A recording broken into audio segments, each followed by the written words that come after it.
a plane. It's Superboy. And Supergirl. Or Superman. This is Jason J. Lewis, the voice of Superman on Justice League Action. This is Mark Wade, writer of Superman Birthright. And you're listening to The Krypton Report. And you're listening to Krypton Report. Up in the sky, look! It's a bird! It's a plane! It's the Krypton Report! The All Things Kryptonian podcast, including Superman and Supergirl. We discuss games, movies, cartoons, TV shows, and comics. Find us on Facebook, Instagram, YouTube, and Twitter.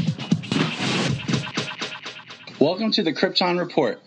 This is our special anniversary episode. We're at 25 years. 25? Good Lord! Since Batman Forever. And since we've kind of been making our way through all the DC movies, we decided we'd do this one because of the 25th anniversary. We've already done Batman 89. Yes. And this December, I think we're going to do Returns.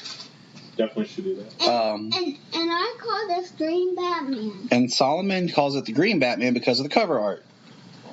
So I do call it Green Batman. My name's the Red Batman. So, as you can hear, we have a full house tonight. He's being quiet, but Everywhere you look.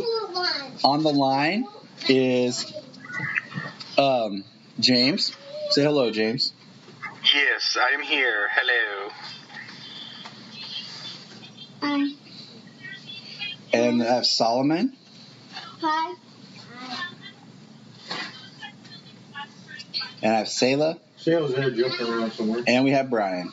Oh, hey, kids. 25 years? Good Lord! So, I'm excited about this one just because this Batman movie is like, it definitely holds a special place because this was the one that really made me excited for Batman again. Because I've talked about it before. I had a very bad experience with Batman Returns. So when this came out, I was 10, and my brother was 7, and we had Batman and Robin together, so it was great because then we didn't have to fight over who got to be Batman. I was kind of obsessed with this movie. The McDonald's toys, the cups. I have the glasses. My mom has the set of 4 glasses. I told her to keep them because I never wanted them to get broke. But this came out 95. Yeah. So I was 9. Batman 89. I was only 3. So it didn't really feel like my Batman movie. Because I was 3. And Batman Returns was really dark. And I was 92. So I was 6. So this felt like our Batman movie. You were watching the animated series as a kid. And 3 years later after that started, boom, this movie comes out. It was an exciting time to be a Batman fan. Because this was more family friendly. I remember all the merchandise, all the Jim Carrey, stuff. We were big Jim Carrey fans because, he had The Mask, Ace Ventura. This was our Batman film as a kid. Yes. We had the Jim Carrey was on the rise, and it was just in that. I don't know. It was such. I remember it came out the Saturday that came out. My dad took us to the movies, and that was the last week of school. So it really kicked off my summer. Ah, yeah. And it was just nice because my dad wanted to see Returns with us, and he didn't get to go. My mom took us, and that's, was a horrible experience. Yeah. So. And this might have been the first movie where I was like, hey, I think I like girls. This blonde is, she's pretty. Nicole Kidman, 95. Daddy? So, but yeah, it was just really nice to experience this film. Where's my pink glove? I don't know, Selah. So, Yeah, as a 10-year-old, this movie was just, I mean, most 10-year-olds loved this movie. Like I said, I remember the glasses and the toys, and yeah, this was just like huge Batman. Like I always remember having the VHS of Batman '89 and Batman Returns, but then this one coming out in theaters. I was just obsessed with everything about it. I remember I had a magazine for it. Was it the Disney Adventures? Yeah. I can't remember. Because I can't remember what magazine it was. It was the entire magazine was Batman Forever. Okay, because I don't know if I didn't have that one. I had the Disney Adventures. Because I remember one issue came out and it had Batman on the cover, and then the second issue came out and it was the Riddler. Because the first one was like more hero centric. Because I remember it had one of the promo pages of Robin. And I remember I've always loved Robin, but I was so excited in this movie. I had my mom like cut my hair to look like Robin's. I mean, it was just a buzz cut, but still, the idea of like I wanted the Robin haircut. She was really preparing you for the military. So, but let's kick it off, guys. You guys ready? Yeah. So ready. All right. So, if you're gonna listen and follow along, I am at 3 seconds. And I'm at the Warner Brothers logo. Yeah, I'm at 2 seconds on the DVD and the Warner Brothers logo. Yes, the DVD. Nostalgia all the way. We are watching the Blu-ray. If I didn't have a VHS. We're watching the Blu-ray, but $5. Excuse me. For some reason, I bought this Blu-ray set from Amazon, and it's the Canadian region. So $5 bets that this is just the DVD quality on a Blu-ray disc. Hey. So, all right. It's definitely DVD quality. Like I said, I have the whole 4 movies on DVD, and so basically next time I get them, I'm gonna buy the 4K with the Blu-ray and whatnot. And yeah. You want to watch this on your Apple TV in 4K? You have to have fast internet for that. Oh yeah. You live out in the sticks. I apologize. So, are you guys ready? Physical media, Bryan. It makes it easier to control because I don't have to rely on the internet slowing down. Yeah, but your physical media looks like trash. That's because it's DVD quality, which looks fine to me. Yeah. Looks like I'm watching it when I was 10 years old. Listen, buddy, if it was up to me, I really would be watching on VHS. Yeah, I was like, you get the fullness on you. I have a VHS player downstairs, but the thing is, you have to have an old TV because hooking a VHS up to a smart TV and a modern TV, it does look like trash. It's horrible. All right, everybody pause. Here we go. On 4, we're going to hit play. So ready? 1, 2, 3, 4, and play. So here we go. So right off the bat, pun intended. I love that. Yes, I love that. The Warner Brothers going into the bat signal. Yes. Yeah, morphs into the bat signal. I like how Tim Burton's still a producer on it. In paycheck I love Tim alone. Burton ever since I could remember. So, Tim Burton Batman, I was always like, yes. This is I like this score. I'm not opposed to the score. I just love that the names are different colors. Yeah, that's cool. I mean, this score is nearly... I remember this score as much as I remember Danny Elfman's Batman because, this was like my first big Batman in the theater. And, you get this music playing, you get the big names flying at you, the whole thing, and then right away with the Batman suit up. I love the Batman suit up scene. I just think it's neat. The close-ups, the getting all the equipment. I want them to do it again. Like, we're seeing the cave, the new cave, but we actually, you can see the cave, and I love that the Batmobile comes up as he walks out. Which is, I mean, it's This is a sweet. great looking Batcave. This is like the first thing ever that really kind of taught me what a soft reboot is. Yeah. So I remember just thinking when I was a kid, like, you know, Cheesy line. this is the same Batman that comes from Return. Trailer line, marketing line. That's all that line was for. You know, I The drive-through line. this always intrigued me. I remember thinking, like, yeah, he's got a new Batmobile because his Batmobile was broken into pieces in Returns when it breaks apart and transforms into the Bat missile. Yeah. What do you call it? You know, I always thought it was kind of weird how he drove out, because I always liked the way he drove into his cave. It's Two-Face. In the first one. And then, so Bryan had an amazing epiphany about Two-Face in this film. With the color scheme, it's very Long Halloween looking. Yeah.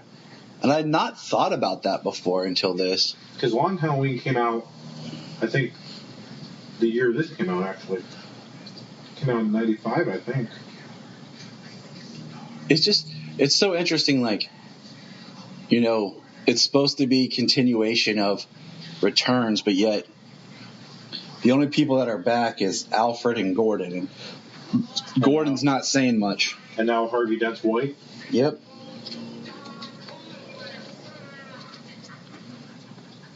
I would have really liked to see the Billy. Yeah, I wanted Billy D. Williams back. That would have been an amazing take on He still got paid, but it's crazy.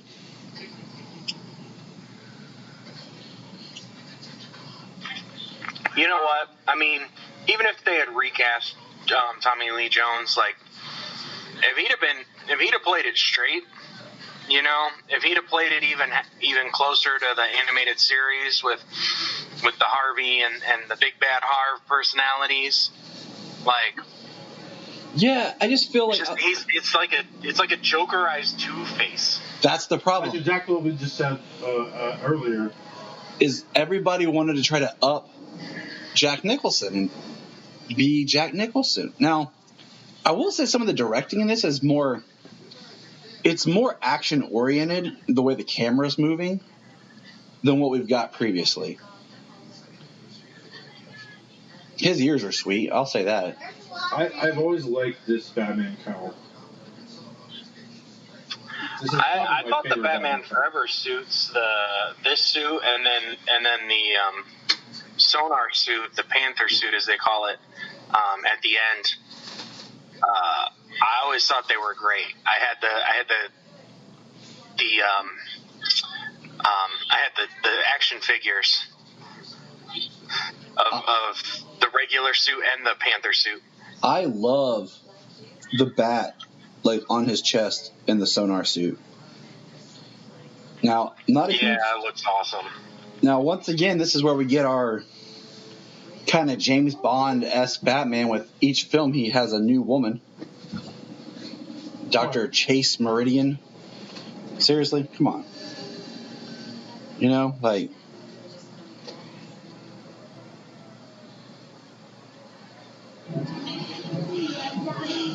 Michael Uslan, producer. I do like Two-Face. Like we were talking about this, Solomon was asking us. Two-Face is my favorite Batman villain. And I love Aaron Eckhart as Two-Face. I just wish he got to be explored more in a live-action medium. Right. You know, they introduced Harvey Dent in season 1 of Gotham, and he was like Jim Gordon's age. Oh, don't even get me started. And then he never came back. He never came back. Not even when they had every flippin' Batman villain possible. Yep. This, it's like this version of Two-Face. I mean, he's basically just a bad guy, and he flips his coin, yes or no. But that's what it boils down to, this Two-Face. I mean, And then Aaron Eckhart's Two-Face, it was really great, you know, it was just the way he was, chance and fairness, you know. So he wasn't necessarily a bad guy, but he did fall and become a bad guy. Yeah. But still haven't seen, like, a comic accurate or, like, the animated series style Two-Face with the personality problems and the, like, the split personality and, like, playing it half straight and half, you know, half violent and half bad. Well, there's inconsistency in the coin flipping, and we'll get to it as the film progresses. I did like the way on the symbol here,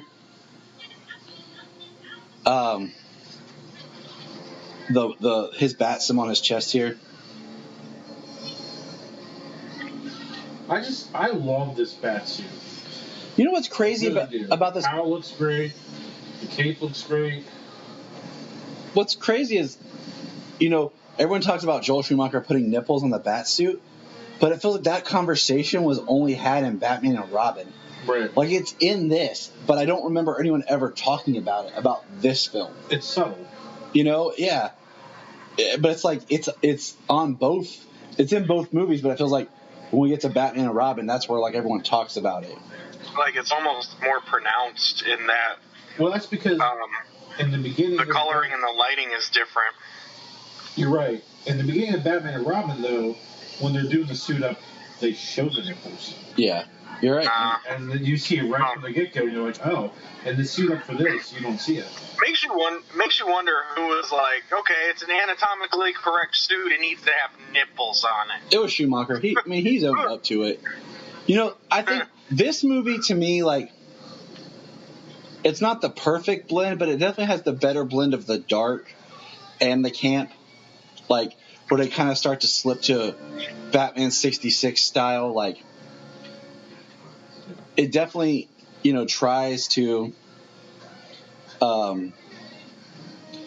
it has more of a balance. I feel like they didn't recognize that, so when we get to the next one, they just full on camp it. They certainly learned the wrong lessons. Yes. From the success of this movie. And it was a Love success. How Batman can hear through a hearing aid through his cowl. I'll tell you one thing. Hearing aids are expensive, man. If Batman would have took my hearing aid, I would have said, you just kill me. Okay? I can't afford a new one. I'm like, how do I build Batman? And I love how big that grappling hook is. Can we just say, like, where did that thing come from? I don't know. He has bat nipples, you know. I don't know. I got nothing. He has bat nipples. Why can't he have a big grappling hook? I don't know. Look how thick that. Okay. Yeah, how thick that steel wire is. Where the heck's he put it? That steel wire is like an inch thick. Is he storing it in the pocket in the cape? What's he doing? Right. Right.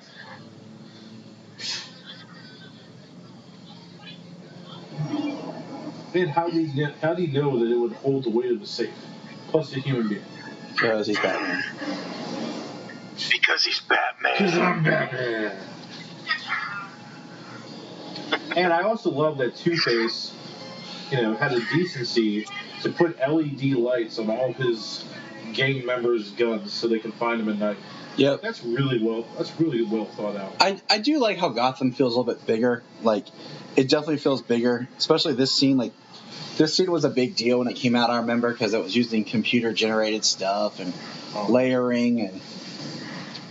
But it feels more like a full city than the way it felt in the other films. I like the statues. I think in this they work a little bit better, giving it this more gothic, larger-than-life feel. I think making a realistic Gotham is very tricky. I think they pulled off beautifully in Batman Begins. I think they pulled it off beautifully in Gotham, the show. That was the best part of the show. Yeah, I mean, they used a lot of natural lighting. Even though they filmed pretty much in New York, they found a way to make it feel not New York. I'm trying to think what skyline they used. I know I watched a thing about it, but they used the whatever city skyline they used. Then they digitally added in extra water towers and statues and stuff on the buildings. Just that, and the skyline that they picked, like they nailed Gotham. I agree. That's one thing I'm excited about for the Batman, is just because they're using Glasgow, Scotland, if I remember right. Yeah. Now, right here, this pisses me off. This is like Superman the movie, right here. Why is the Statue of Liberty in Gotham? Why is it in Metropolis? It's not the Statue of Liberty, it's the Statue of Gotham. No, Brian. It had Gotham on her forehead.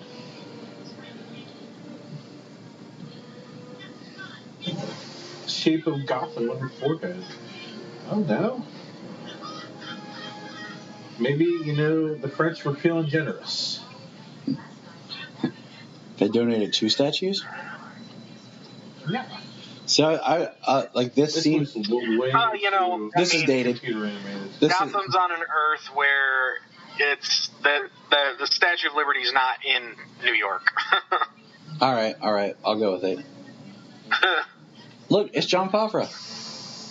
I just know it's him from behind because I've seen this enough. But I thought this was kind of... Oh, yeah, I did hear about that. Yeah, he's in it. It's like a blink if you miss it. He's just there. That's it. I like that you see Wayne a little bit more involved in his company, like actually in his company. It's kind of referenced in Returns when he's meeting with Matt Shrek, but you never actually see anything for like Wayne Industries. Oh crap! It is Favreau. Ed Begley Jr. here is an actor I can never take serious. I always just see him as a goof and like a camp comedian. He's a jerk in this one, though. Yeah. So, I mean, it works, but,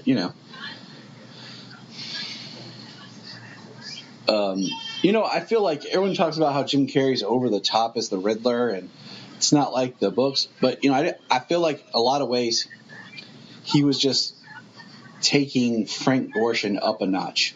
Because, Frank Gorshin is over the top crazy as well. Frank Gorshin, amazing Riddler. I love Frank Gorshin's Riddler. Jim Carrey kind of did play Frank Gorshin 2.0 a little bit. How do you guys feel about him being an employee of Bruce and getting shunned?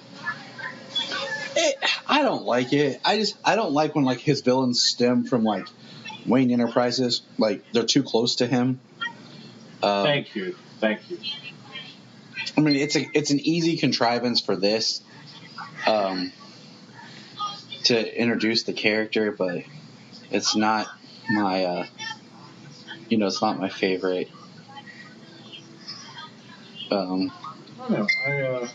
Can we also, one thing to take note as we watch this, kind of look at the timeline of how fast this stuff happens? Because it feels like it's just a few days, but if you think about things logically, this should be a good couple of months to maybe even a year of how events should take place. But it feels like, a long weekend. There's the bat symbol.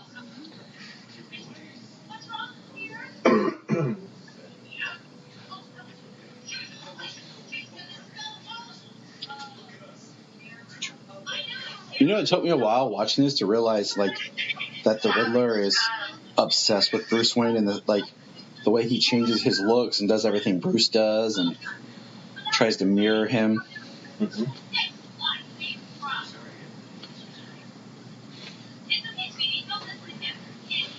Now, you guys heard about too many questions. The what is it called? Like the Red Book edit of this film? No. Yeah, I've heard of it. I've never been able to find it, but it's supposed to be a fan edit. uses deleted footage and takes it more back to what Schumacher had in a more darker psychological version of this before they changed some things. And I think that would be like what would make this film better. I love this as a child. I still love it. That's so cool. I remember going to a water park this summer that this was out, and it was like you were one of those where you lay on your back, and like this is all I pictured in my head was Batman doing this. Me too. Look at that, 200 miles per hour.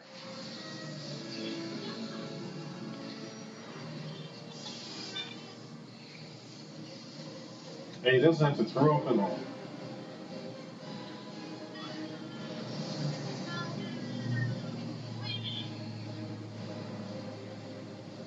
I don't know. I like when Gotham is more gothic looking, and I don't know. Tim Burton really nailed it, man. And Batman '89, he nailed it.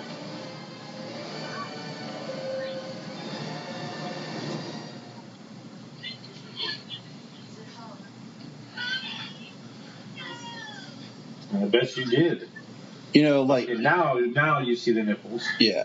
I just feel bad because like here's our female character, and it's like could she be even any more of like just here I am? Like you can't take her serious. Nope. Like she's supposed to be a psychologist, a doctor, or a psychiatrist. I can't remember. She's something. But like, am I supposed to be able to take her serious in this role? Like I can't. Like How that came to. Solo. I think Solo's asleep.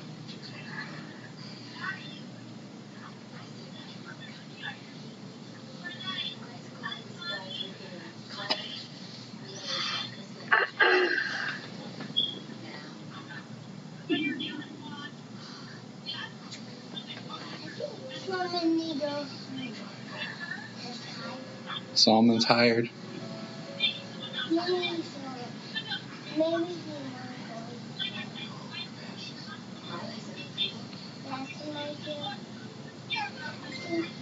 I don't blend in at family fitness. Like right there. I mean, come on. Like. Daddy, I think someone go right now. Okay, Selah. Oh, bring it up past girlfriends. Have you guys ever heard the fan theory that these two movies are actually Batman movies made in the universe of Michael Keaton's Batman? Yeah. Yeah, I don't believe it. I just after watching Crisis, I've just come to the rationale that It's a different Earth. yeah, Batman Forever and Batman and Robin take place on another Earth. Right. So was it Earth 89 is Batman and Batman Returns? Women. I hear you. It's Earth 95 then. Works for me.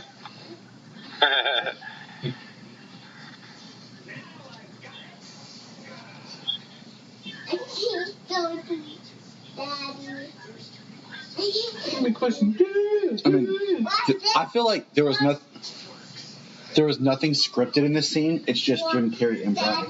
Daddy, watch it.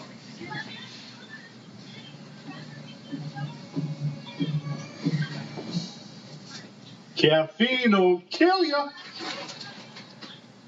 They'll kill me. They'll get some. Okay, good.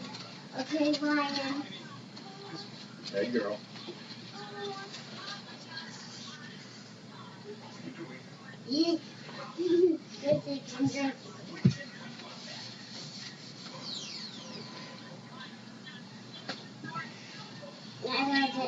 So, like, if all the things to watch in 3D like that for the first time, like, would you guys choose fishing? No. Never.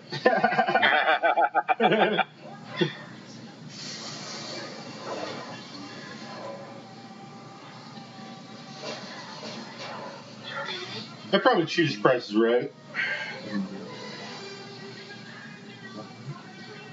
Yeah, this is just Jim Carrey being Jim Carrey. I don't think it was scripted just like this.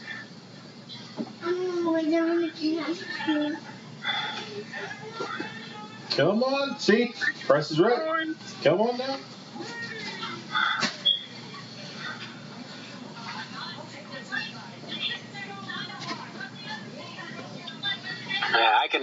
I can friggin' watch this movie anytime. Yes.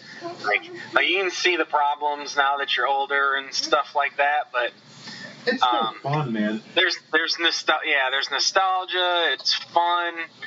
I mean, honestly, when you look at it, beyond some things, like the biggest detractor from the film is is Tommy Lee Jones's performance. His Two-Face isn't the only thing that's Two-Face. Is like there's two sides to everything, and he flips the coin.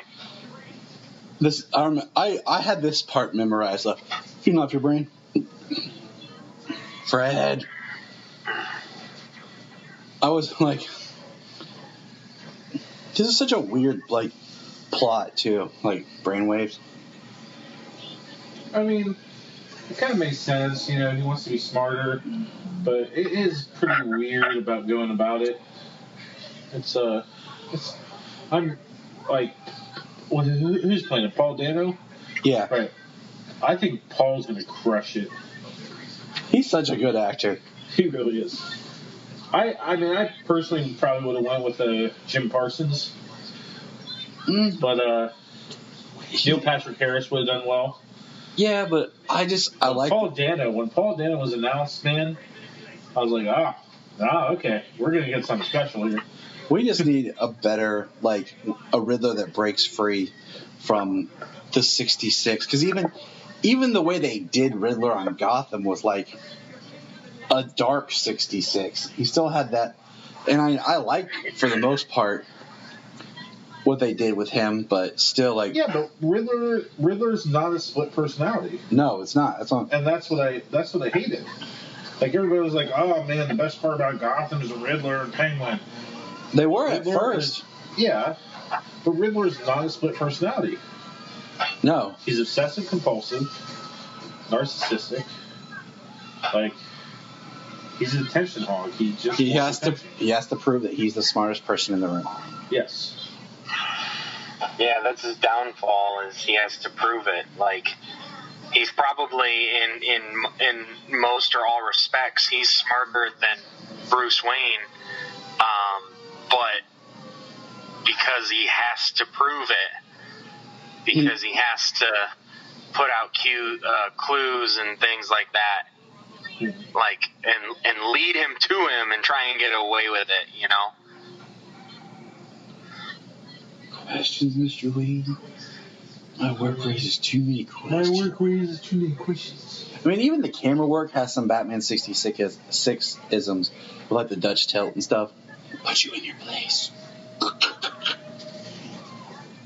Okay, this scene I thought was cool, but in all honesty, as I've gotten older, the idea that Batman, middle of the day, I always took it that he came rushing in, but it looks like he was sitting there in the audience. Yeah. And don't tell me Batman's just chilling, sitting in the audience. Pretty out of place.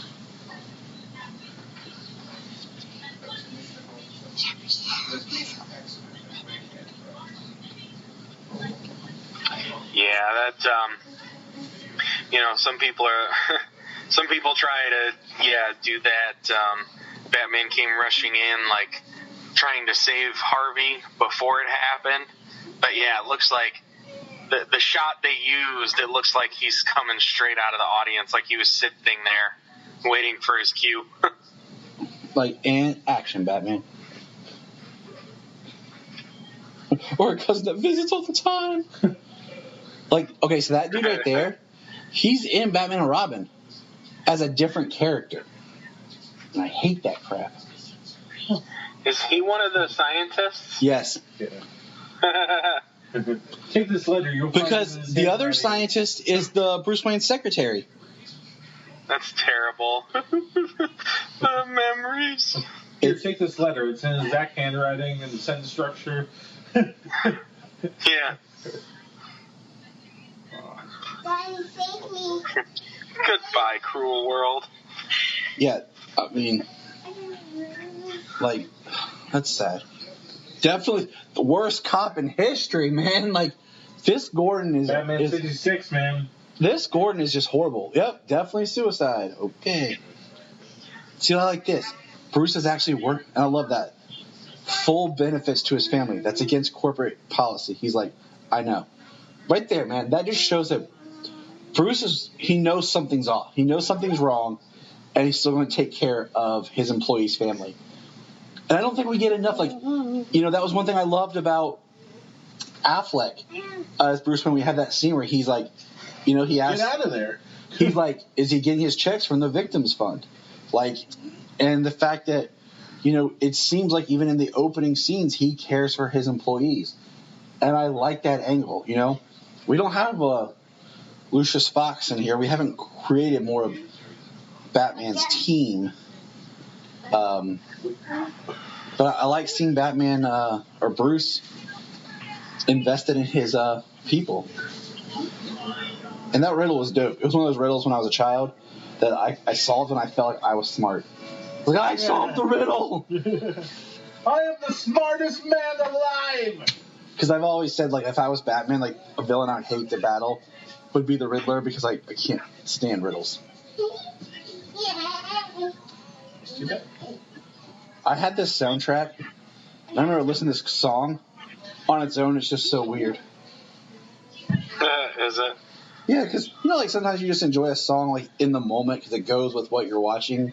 But then when you hear the song on its own, you're just kind of like, oh, that's a weird song. Right. The real question we need to ask is, he has a Riddler bobblehead. He has a Riddler, like... Yeah, what are these things? He has a Riddler statue in there. Like, where did he get this stuff? Was there some character, like, from an old TV show that he based his thing on? Did he steal the idea? Like, there's a Legends of the Dark Knight comic, like an annual one, and it's like, it tells the first time that Batman met the Riddler, and Riddler's in prison, kind of like going crazy. But in that, it says how when Edward Nygma was a kid, that his parents never paid attention to him.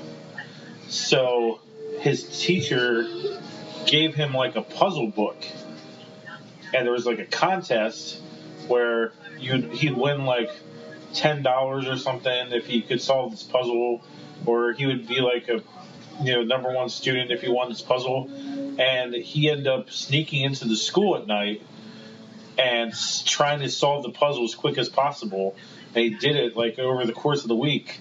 So it was interesting that the Riddler is not only obsessed with being the smartest man in the room, but he will do whatever he has to do to look like he's the smartest man in the room. He will do whatever he can. He'll cheat. He'll do whatever. Real quick, that shot of Bruce pulling up outside her office is the only scene of this that's filmed on a location. Really? The rest is all backlot and soundstage. But I remember that was a big deal about filming outside on a real location. It's so crazy to think that, and then you have Nolan who's like, yeah, let's just go to this building over here. When they got to the Dark Knight, they're like, no sets, no sound stages, all real. I mean, you can definitely tell in that movie, and I think Batman Begins has the best blend of the two worlds. But yeah, it's just kind of neat how this movie, just the style of making the film was done. There's our turtleneck.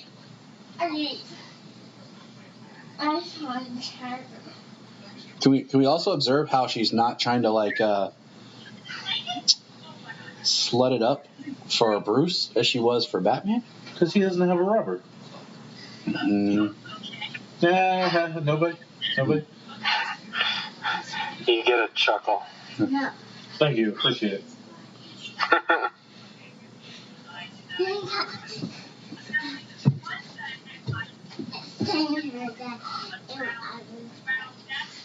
It's a total wacko. It's a technical term? Well, that's a good opinion, Doctor. Here's $500.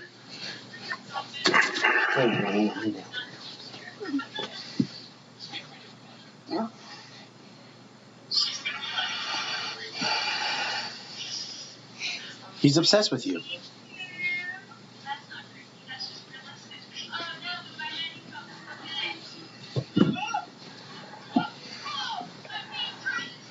So, the Rorschach.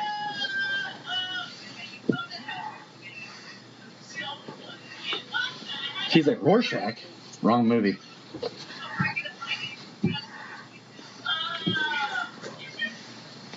See, I think this is kind of neat. The idea of the Malaysian Dream Warden being split and almost Two-Face. But that doesn't come up. Would have made Two-Face a better villain. Who would have had this mirror of Harvey and him, and I just, I just wish Harvey is one of those characters that I wish they could introduce in a movie and really let him build, so that when he does become Two-Face, you have this established relationship between Harvey and Bruce, and then you have this relationship between Batman and Two-Face. See, like I just read the Long Halloween again. Like, Batman's devastated. When Harvey gets that acid in his face, Batman's devastated. Gordon is devastated. Like, there's a bit in the comic where Gordon's like, I played cards with this guy to 4 a.m. Like, our wives are best friends. I drank with this guy. I barbecue with this guy. We had a mission to take down the Roman, and now Harvey's gone, and I'm never going to have him again. And Batman's like, let's just stay with the task at hand. And Gordon's like, you're heartless, man. He was our friend. And, like... Do you like the circus, Bryan? The circus? Hey, man. I have always wanted to go to the circus. That's not the circus, it's the circus. It's always the weirdest line he says in this entire movie. And then there's Bob Kane's wife. The Ringmaster? That's Bob Kane's wife? Yep, exactly. Gotham Gertie is Bob Kane's wife. Yep. Okay, so this is, cool, oh, that's where he gets his costume from. Great. I am a big fan of, how Kyle Higgins did it, kind of like the Grayson's costume was more of an old, no longer in continuity Nightwing suit. Because seriously, they take that exact same costume and just make it into the Robin suit. And you can't tell me you can't figure out who Robin is.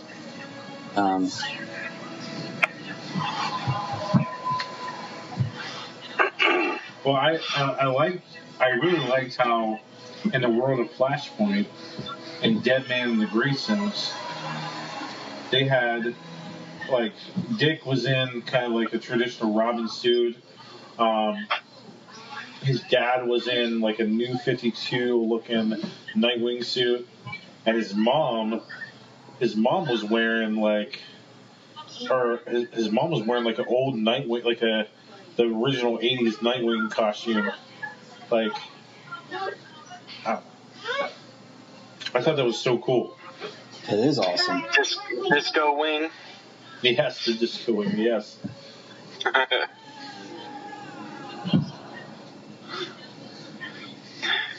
Yeah, it's kind of crazy how their suits, the Flying Grayson's costume is exactly like what the Robin costume is going to be. I just thought that was a nice touch. And it explained to me why, and then explained to me why he maybe switched to red in the new 52 instead of the black and blue, because in this new world that they created with Flashpoint, maybe subconsciously, when the new Dick Grayson was created, he remembered the costume of his dad.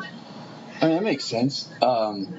They said they put the red in there because all the Robins, previous, had some sort of red in their costume except Dick. You had Jason with the red hood, and he was really reinvented for the New 52. You had Right. Tim with Red Robin, then of course Robin period has red. So just to kind of give them some sort of like color scheme. Makes sense. Even though that just means that Chris O'Donnell's suit in the next movie is like spot on as Nightwing, but whatever. Heck yeah, it is. Here we go. Two-Face and the Flying Graysons are up top. Now, should have been Toizuka, but who's paying attention? Once again, it's just one of those short things that they do to shrink the story.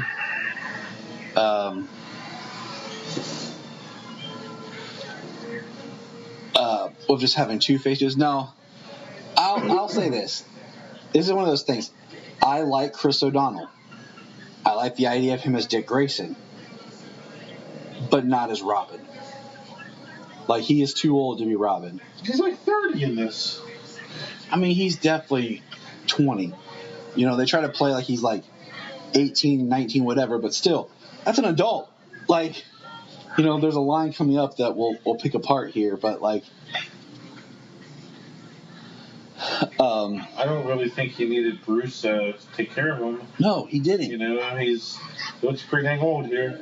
I can accept like a 14, 15-year-old Robin if you want to age him up some, but he still has to be under the legal age of being able to live on his own, because this Robin is a grown man. Yeah. And we've never really gotten a film that shows the great partnership of Batman and Robin. Now, I love this. He yells, "I'm Batman." Not a one. He's Harvey, "I'm Batman."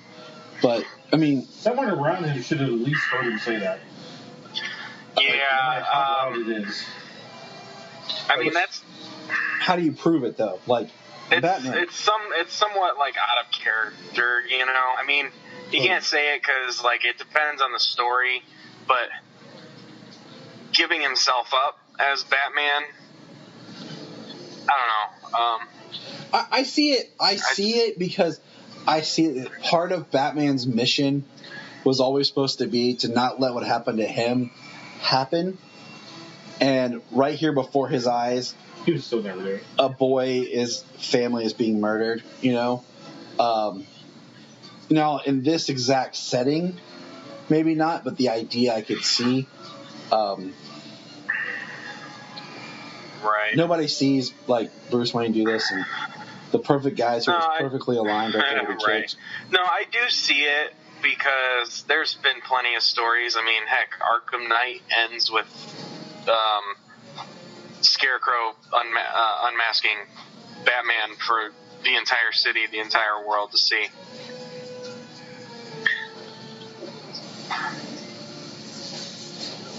So it's definitely been around, but yeah, maybe that's it. Just not in the setting full of surrounded by people. No Robin story is as good as Robin's Reckoning. I'm sorry. I really think this right here would have been Dark Victory. Awesomely edited, is if you would have slowed this down just a little bit and edited in shots. Like, you needed to have, like, Dick should have been there watching them fall, and you could have edited in shots of Bruce having flashbacks of seeing his family killed. Like, so that he is realizing right there he failed in a sense, and this kid is going to suffer the same tragedy that he did. I mean, I used kid because that's what it's supposed to be, but the idea if you edit in right here as the Graysons are going down, Bruce is seeing the alley, Bruce is seeing his parents. And right there is where he should have been, like, seeing that alley and like flashback to young Bruce standing over the dead bodies as he's looking Dick in the eye. Yes. And yeah. And then you like have this scene right here of everyone moving in. It's all very visual. Like, you can tell these are planned, stylistic shots. But they really should have just made. I mean, yes, that's outdoors on location, okay, but it's still a controlled setting. They actually, the other shot was actually in New York City. So just throwing that out there. I was going to say, yeah, this, whatever mansion they used for this, it was a closed, gated yard, everything like that. They just set up for a shot. So how did you guys, there's a line coming up here. How did you guys feel about this line that's going to come up here in a little bit? Oh, there's Alfred. You know, the other thing about this, Robin, is once again, it's one of those classic. It's Dick Grayson, but you know we're gonna pull some Tim Drake, maybe a little Jason Todd attitude, make him a little bit of an amalgam, but we'll call him Dick Grayson. You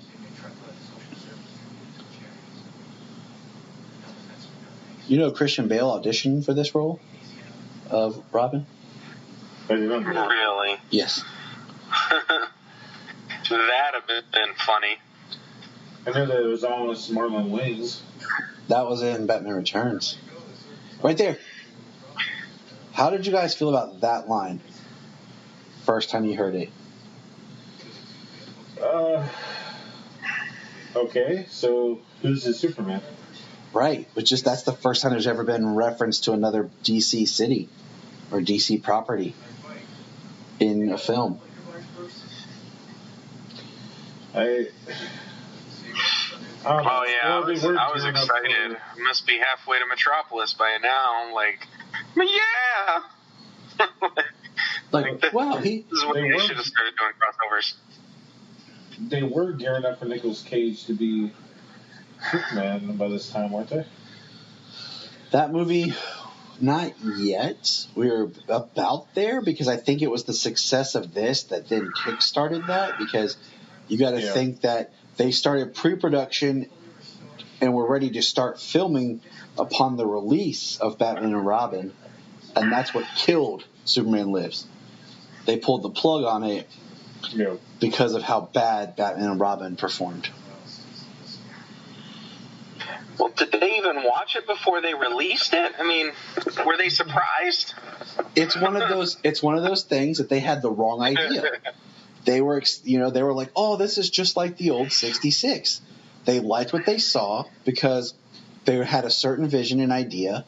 And then when they released it, they realized, like Bryan said, and you said, they took all the wrong lessons from this and had a campy, fun, giant toy commercial. Yeah. So you're telling me that Warner Brothers executives tried to put out a studio film and it bombed 20 years ago. Yeah. I don't believe it. And it right? They would never do that again. Studios never do that. They would never make those mistakes. Or make them again. No. Yeah. They would never make it a second time. In the same franchise, no less. I mean, really? Like, that's just unrealistic. See, look, we're seeing the Waynes murdered again. How many times do we have to see the Waynes get murdered? Let's see. It's like watching Uncle Ben get killed. Batman 89, Batman Forever, Gotham, Batman v Superman, Batman Begins, Joker. That's 6 times. That's 6 times on film. We've seen the Waynes murdered. Batman Arkham Asylum, Batman Arkham City, Batman Arkham Knight. I mean, if you do that, you just got to get everything. But on film, in the theaters. Batman the Lunchbox. Batman the Flamethrower. Kids love this one. You know, and I would have liked to see them get more into this, Thomas Wayne's book. That was the whole point. Was it was supposed to have a line in the book that Bruce reads that basically says something about like, I want to stay home tonight, but Bruce insists we go to the movies. Or it was something like that was like, that made Bruce feel like it was his fault. Because it's something that Thomas wrote about. They were going to stay home, but Bruce really wanted to go. See, like, this shouldn't have been an epiphany he has later. He should have had the epiphany standing there in the circus. Like, you could have recut that scene right there into the circus. But they're supposed to, I mean, there's more scenes. Like, we were watching the deleted scenes earlier. Well, especially the way it was cut and released. Dick didn't even see his parents fall. Bruce did. So, I mean, like, the impact would be on Bruce at the time. It wouldn't undercut the fact that his parents died, because he was up on the roof. He didn't witness it.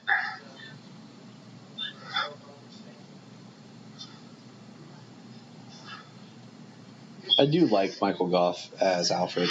He was amazing, Alfred. The grandpa you always wanted, you know? Yeah. He said I flew in like a robin.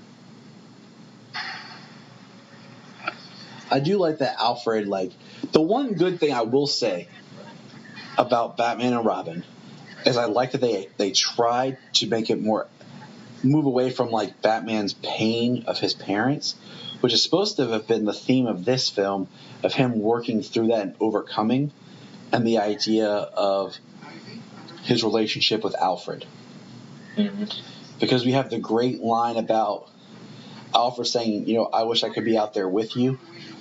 And Batman, Bruce, says to him, like not all heroes wear capes or something like that, referencing Alfred being a hero to him. And I just think that's a storyline that really hasn't been done, like, well, like in film. Like, even about how scared he would be to lose Alfred. Exactly, like, what Alfred means to him. You know, that's a storyline I think we did okay at with Gotham, but I still think it could have been serviced better.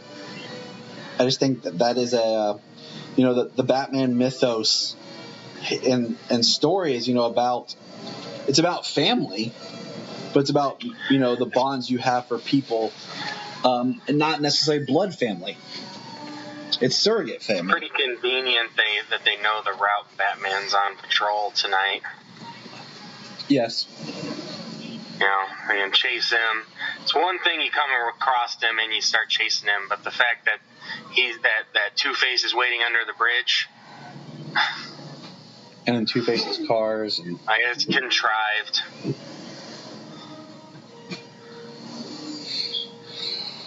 I did have the toy of this Batmobile, and it lit up, and it was awesome. Yeah. The reverse cam before we actually did reverse cams. Right. You know, it's interesting, like, the dialogue of Two-Face. I remember this Batmobile had the little thing that shot out the front, because it was like, you could, like when it shoots out the front to drive up the wall. Yep. The toy had a piece that shot out the front. This is one of those Batman. I like it and I don't like it. Like, it's one of those, like, you made it because it needed to be something different and you wanted to be as awe and shocking as the last film. But I don't like the middle fin up top as much. On my toy, a lot of times I would take it off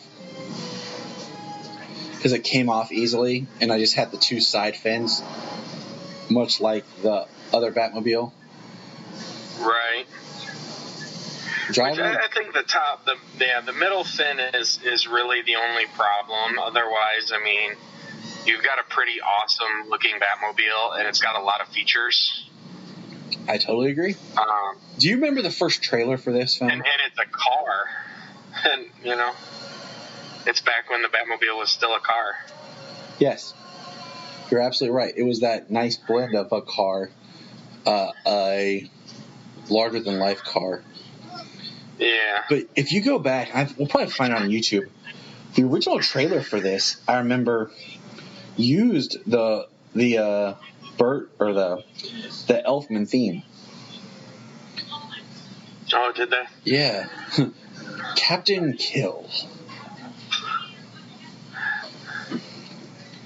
That was always my favorite. Question mark man?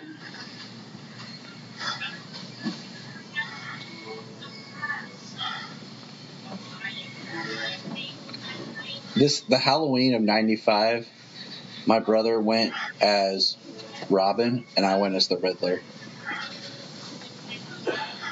Man, you lived a dang dream, man. It was a very Batman-centric Halloween. Sounds fun. It was dope. I missed when my brother was cool and wanted to hang out with me. Okay, so I'm here. Hey, buddy.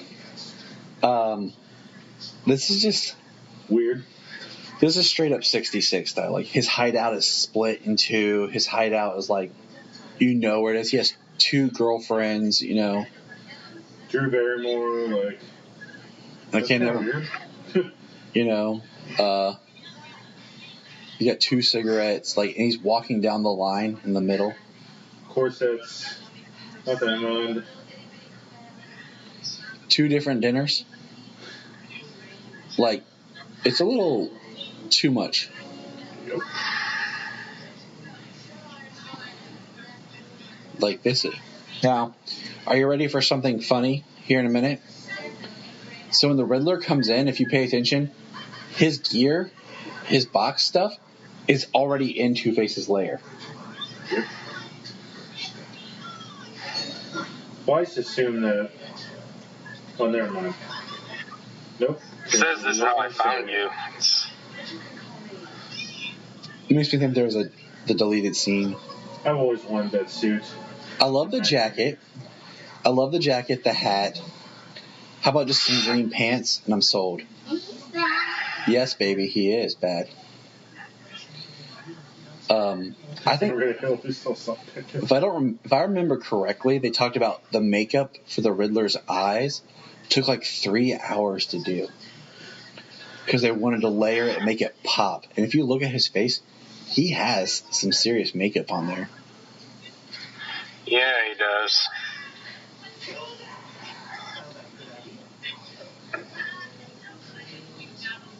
Best of blood, then what? Post-homicidal depression. That's straight Jim Carrey right there.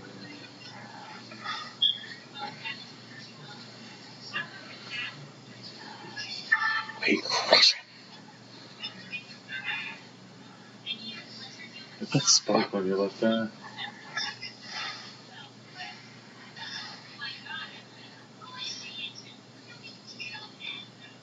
Yeah, spare my life just for a few minutes. Hey, man.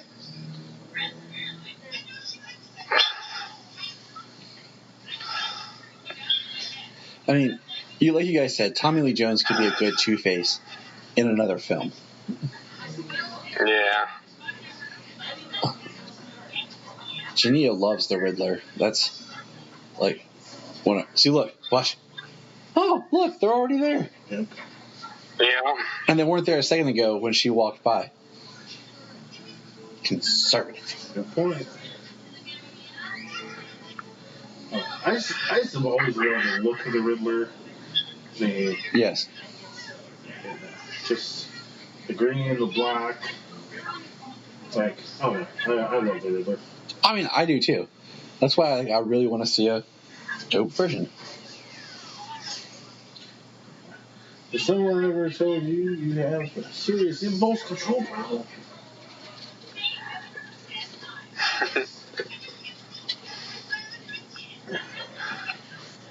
So what, did he bring 3D TVs there too, or? Yeah, for real. Must have, right? Where did the TVs come from? He set up everything in Two-Face's lair. I like how he already made like this, from his prototype.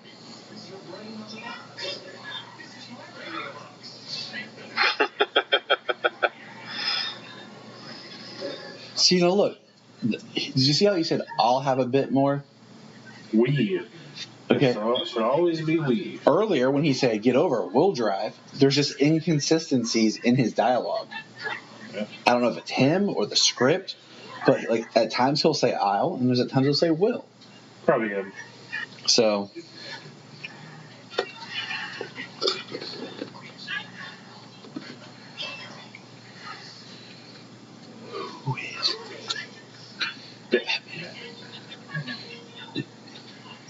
Now look, our hideout, our lair. Well, it could be me and the For this, girls. we should crush. Yeah, I mean, true.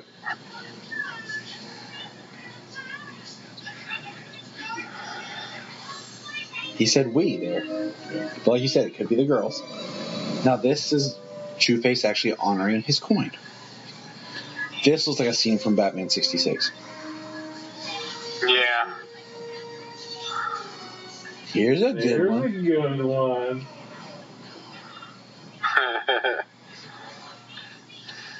And then Ninja Now, Laundry. This is the test if you can be a superhero or not. If you can do this with your laundry.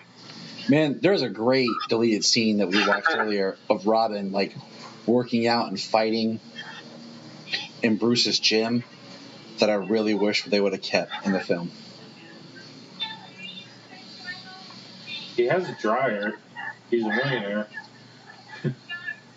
I just. Well, it doesn't seem like his washer's working very good either. If there's that much water still in his clothes. Yeah, for real. I mean, it could have been a really great scene. That, in all honesty, I was like this. Show me how to punch a guy.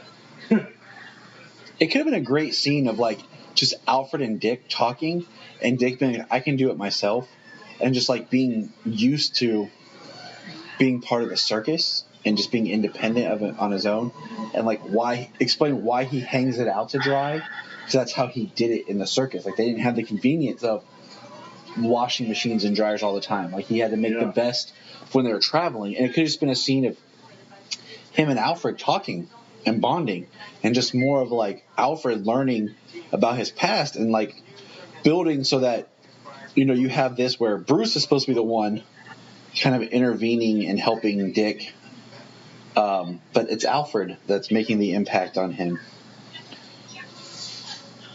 They also should have had him, wearing the Robin costume, going out and being a vigilante on his own, ride his motorcycle, trying to find Two-Face, and then Bruce finds out this other vigilante's in town, finds out it's Dick, makes him Nightwing, There's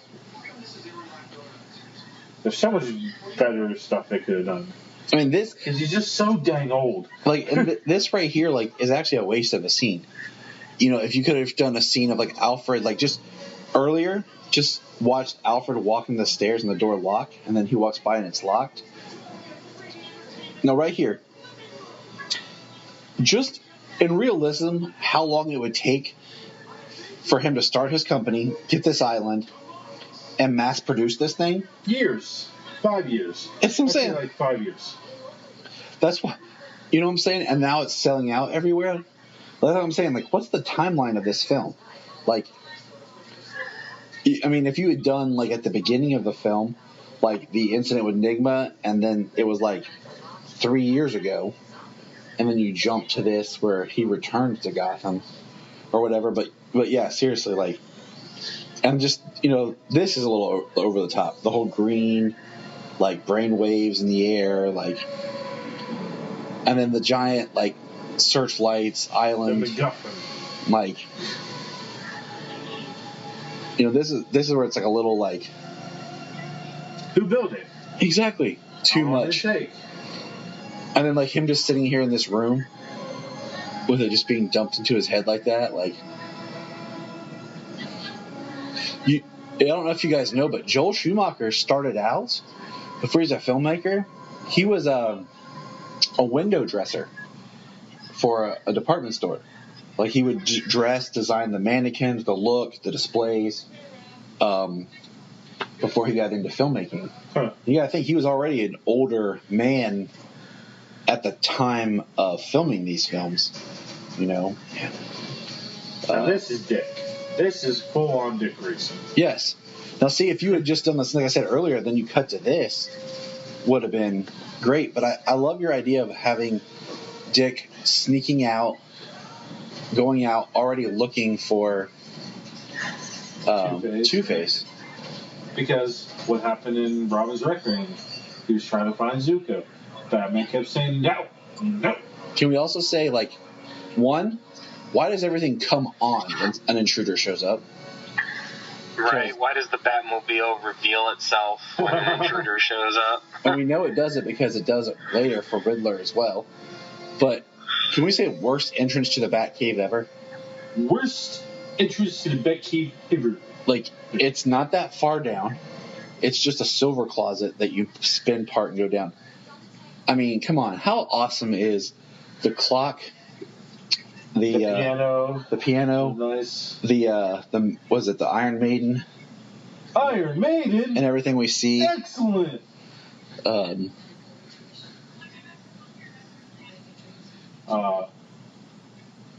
yeah, that was part of that. Where he went in the fish tank. Oh, yeah, that was part of the Iron Maiden. I thought that was the coolest one. I mean, I think those are all really awesome, unique ways to get to the Batcave, but the silver closet is weak. The Bat Poles from Batman 66. That's still dope. My favorite. Still my favorite. That's still dope. And that was a nice little nod in the Batwoman episode of Elseworlds, where there's just like boxes of stuff in her office, and there's the Shakespeare head. Yes. Like that was a beautiful, just kind of. I think that's the best. I don't think anything will ever top that. The Iron Maiden's pretty darn close though.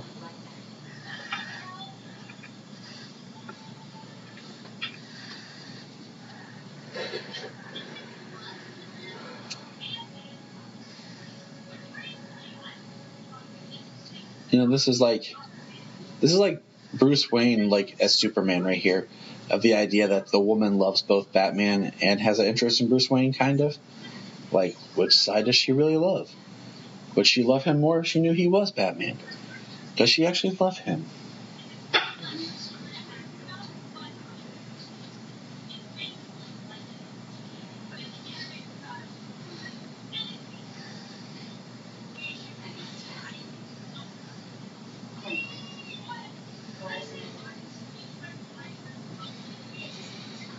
I do like this little observation she's talking about.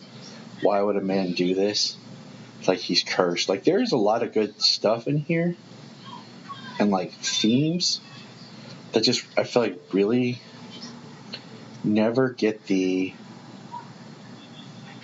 depth of what they're really trying to accomplish.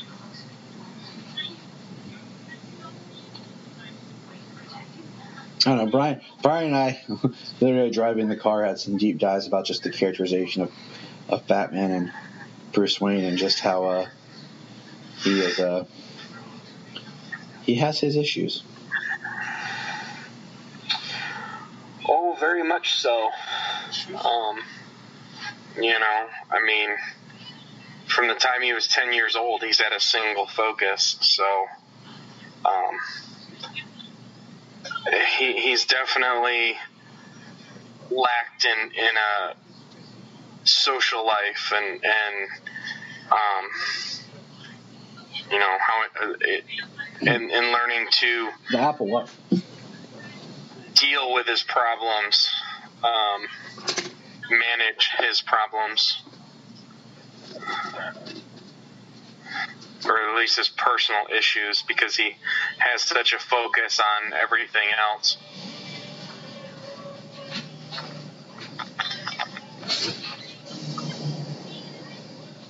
I do love this at the off screen.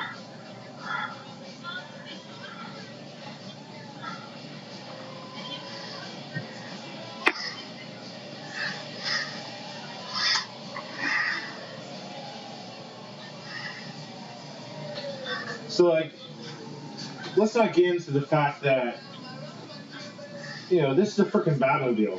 It should be the most secure vehicle in the universe. Nobody else should be able to drive it.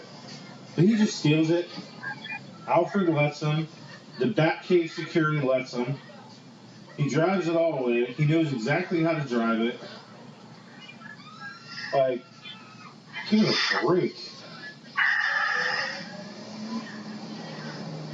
Right, it doesn't really have a key or anything. Just apparently anybody can just hit the switch and pull the lever and you can drive the Batmobile. And the gear shift is the acceleration. Like, I just pull back more and then it goes. It's just weird, man. And when I was a kid, I thought that was cool. It was like, oh, you get to pull that lever and it accelerates. It is cool. It's totally cool. And no one would, like, it's impractical unless you're disabled, but no one would believe that Batman forgot his suit. Give me a break.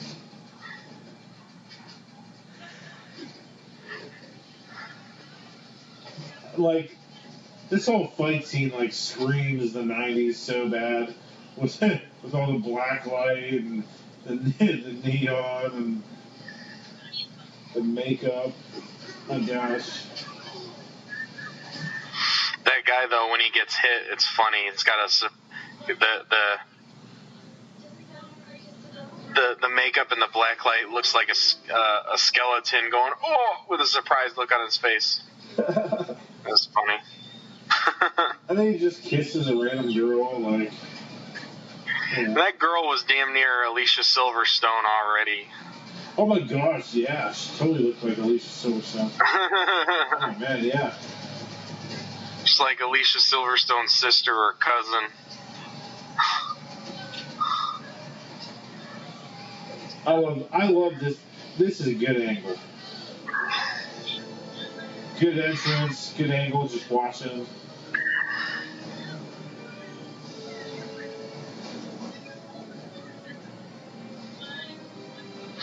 Like, it's kind of the only way they could perform like the gliding kick landing type maneuver.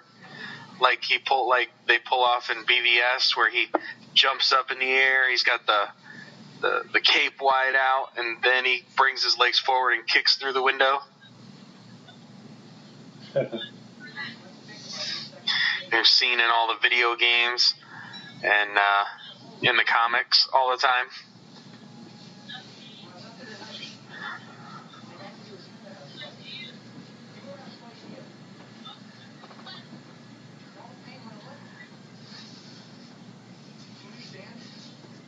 You know, they really should have focused on this. Like, you know, imagine I was fighting Two-Face.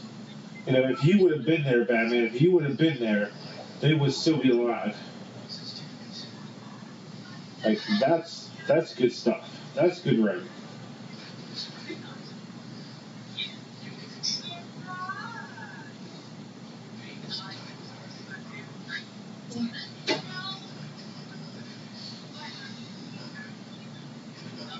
And it's so good right here that Batman doesn't kill. Dude, you killed a whole bunch of people earlier. Yeah, baby.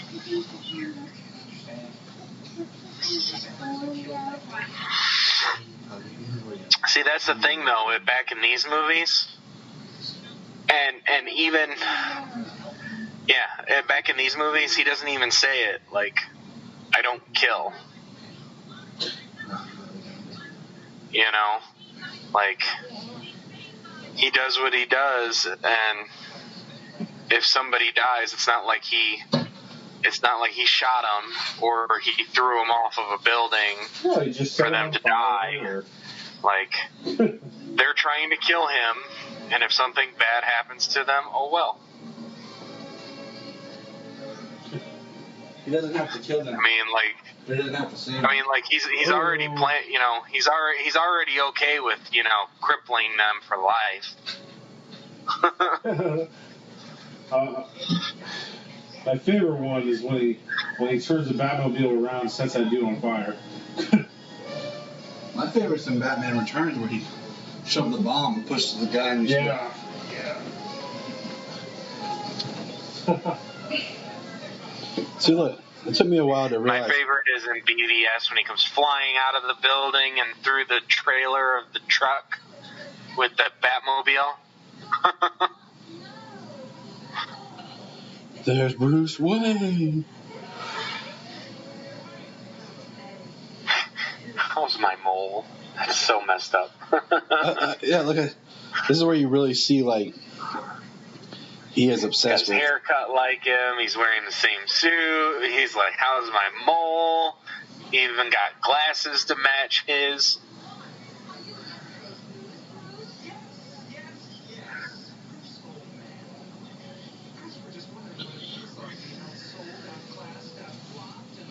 Yeah, you couldn't do that fast. Like, one product that fast, like, it just shows, like, storytelling, like, over time. How, like, in today's world, we demand more from our stories and details and style and reasoning. Back then, you just kind of took it like, oh, that's, okay. I don't want to say surface level, but there was definitely a more lightheartedness to details and telling the story. Right. Do miss the days. I mean, you like complex storytelling. I mean, it's great stories, but good movies and fun movies don't have to, spell everything out for you. Like, do you need to be shown and told everything? I mean, like, okay, like I don't need to be spoon-fed my movies. Yes.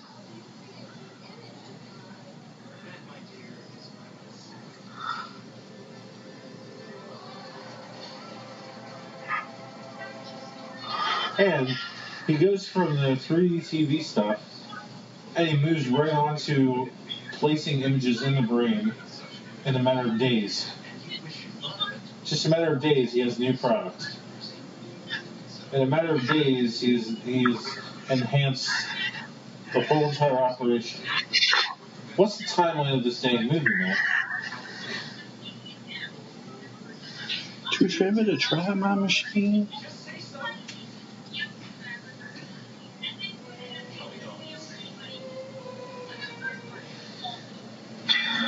Yeah, see, like movies like this, like, and even for the passage of time, I mean, for me, like, I don't feel like you really even need, like, timestamps. Like, it starts off and then it's, say you got a timestamp that says 3 months later or something. It's like, I feel like during, like, the montage scenes and stuff like that, it's not like they were just busting into random places and doing their stuff, you know what I mean? I feel like they would have to plan the heist, so there's time in between that it doesn't take place over just a few days, because it's kind of what what it may seem like, but it's actually larger, a larger period of time. I always liked in the Batman films, like, the idea that Batman only has to work on, like, 2 villains at one time, like, while he's fighting Riddler and Two-Face, like, the Joker's not out planning something, or, like, another villain's doing something else.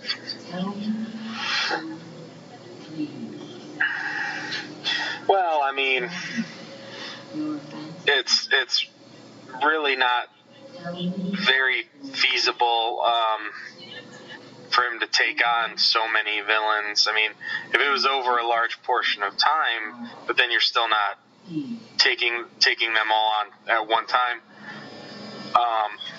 It's like Arkham Knight or something. It's supposed to take place over one night, but I mean, it can take you 20 some hours to take out everybody. 30, 20 something hours to take out everybody. Well, that's more than a night.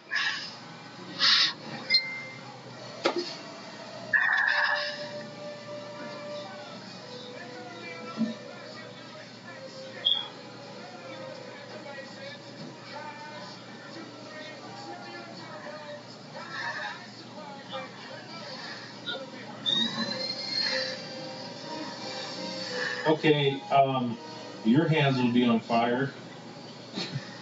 Totally damaged. Sliding down that metal. Yes. Give me a break. This band looks stupid. I like this Two-Face outfit. It doesn't really make a whole lot of sense. Like, to me, it makes more sense to, like, the idea it's one suit, but like one of it's like scarred up compared to like his suit earlier, where it's like two different suits sewn together. Your interest was good. His was better.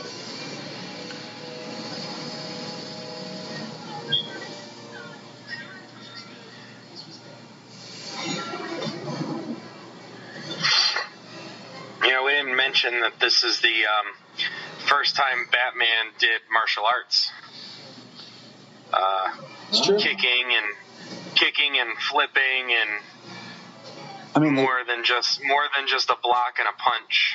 Yeah, they've taken up the bat fight scenes in this film, which is really felt. And I mean, it's really nice, and I do enjoy it. Batman feels more exciting here.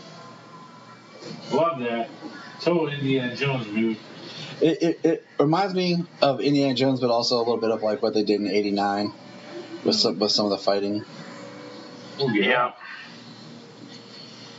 Guy came at Batman, swinging, chopping, and just get kicked in the face. I like Two-Face's get away. Doctor, why don't you throw yourself at me like a little schoolgirl here and kiss me while I'm trying to catch the villain? I do like some of the like up close shots of his eyes. I almost wish they just would have made her psychotic and made her a villain. I don't like a new villain, just like completely madly obsessed with him. That would have been a good way to go.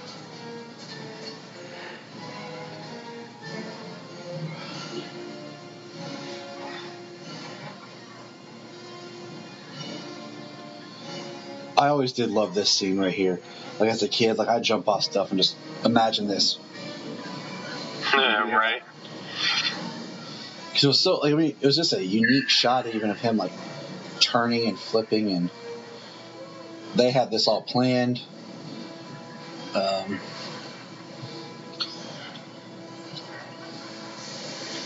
like the idea they set a trap. There are some jack goons in Gotham City, though. Yes.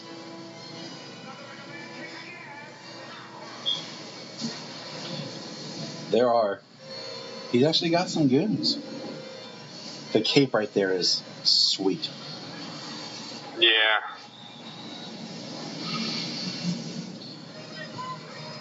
I mean, like we were talking about earlier about this film, like it's also great. Like Solomon fell asleep on us. He's had a long day, and Selah's here fighting it. But like I get to watch this and experience this movie with my kids. I get to watch their enjoyment out of it, and they really don't. Love that cut right there. Of him in front of the fire? Yes. Just like totally pissed off. Like, they don't really get into 89. And Solomon's asked me to watch Returns, but I haven't let him yet. But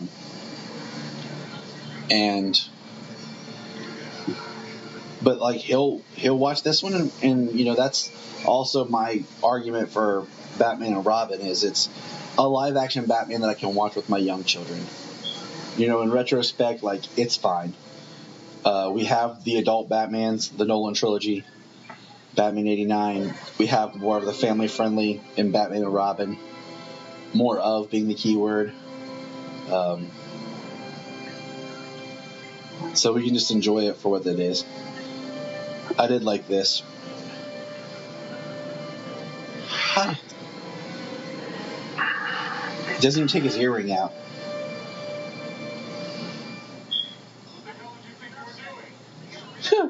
I do like, this. Yeah, how about Nightwing? That's a dope name. Yeah. Dick Grayson college student. He even tells him, should be in college. Why are you even living with me? You're old. I did like this fact that we see Alfred patching him up, and he's wearing the pants. Like, it's just kind of neat to see the suit like that. Like, sometimes it's cool. Sometimes I don't like it. To me, it makes the suit feel a little cheaper when you see it in pieces and see like the seams. Yeah. But I don't know, that scene of just him standing up, just wearing the pants, is always kind of neat to me.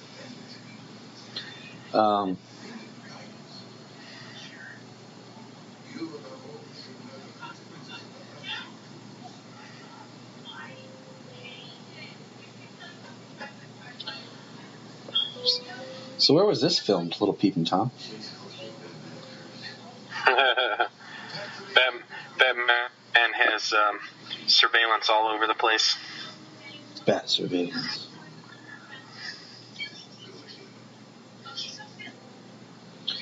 Man, there was a deleted scene that took place right before this that I was watching. I was like, man, it's a good scene, but it's one of those. This scene is done well, but it's done campy. And I'm just like, dang, like that. Yeah, this just screams thirsty before we start using that term. Like, straight up. Like, she is just throwing herself and no self-respect, man. Right. She's waiting for him naked in bed.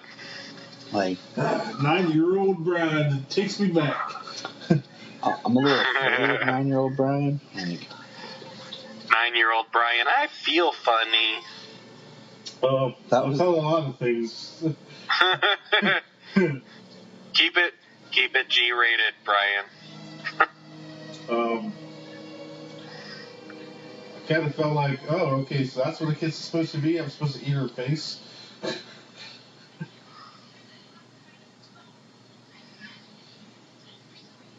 no, she has. I've been busy.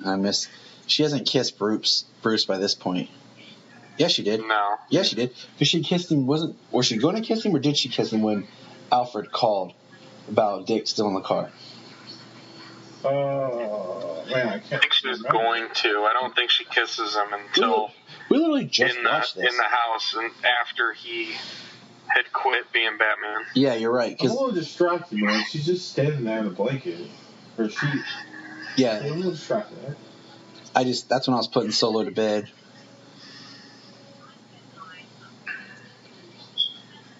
I understand. Look at him roll his eyes. He's like, can't believe this. And then we get the scene, my least favorite Batman scene of all time. Right here. Here it is. That smile. That smile. Give me a break. That ain't Batman. He should have done it in the car. Like, it should have been another kind of scene of, like, him in the car. And then, like, you know, where Batman's, like, in a safe space, in a sense. So you don't actually see...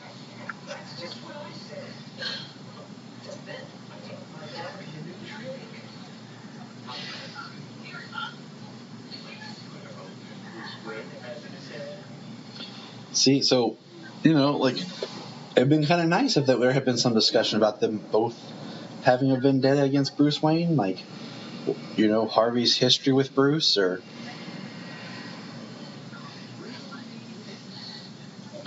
What kind of man has bats?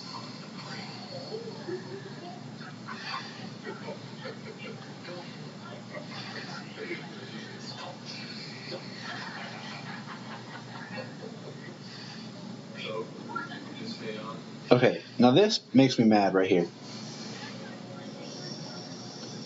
Like, this is not Batman. Okay? In the middle of fighting Riddler and Two-Face, you quit?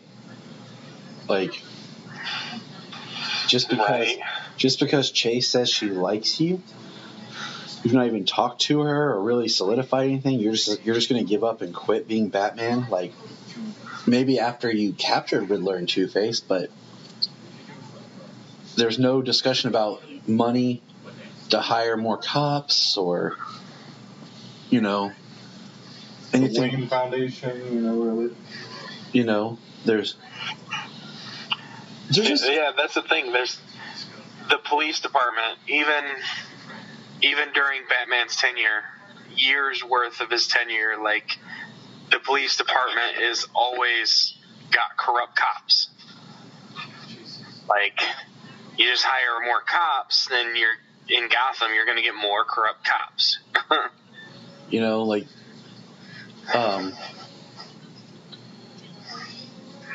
so, I mean, that's just something that always irritated me, was just in the middle of, you know, fighting. It wasn't even like he thought he captured them or he thought he eliminated them. Oh, look, it's Halloween. Happy Halloween. And then here, Dick steals his costume. He takes his costume back. I'm very surprised he didn't steal, like, a bat suit. Like, it would have been kind of neat if he would have stole, like, that would have been a cool scene. Like, he takes one of the bat suits. Because see how the symbol's attached to the cowl? Mm-hmm. If he took one of the bat suits and we saw him, like, repainting it or something to make his own suit. And that's where he got, his Robin suit from. Because he just, he has his motorcycle and he's leaving. I just think there's a really great Dick Grayson and Bruce Wayne story to tell on film that we have yet to get. It always gets danced around, Titans is kind of the aftermath of the Bruce Wayne Dick Grayson relationship. It's like the third chapter. I want to see a 30-something Bruce with a 12-year-old Dick. See, I give me a 25-year-old Bruce with a 15-year-old Dick Grayson. Because, I like the idea My bad, got the wrong whatever. I'm just saying, I like the idea of Dick Grayson being a little bit older and Bruce being a little bit younger and solidifying more of the brothers mentality than the father-son angle. Yeah, we've talked about this. Especially now in comics where Robin is Batman's actual son, I think having the angle of Bruce and Dick being a brother, because Bruce being an only child, and being that older brother mentor figure, compared to actually trying to parent. Nobody sees these guys off to the side. Don't show up on the bat radar. Back cameras.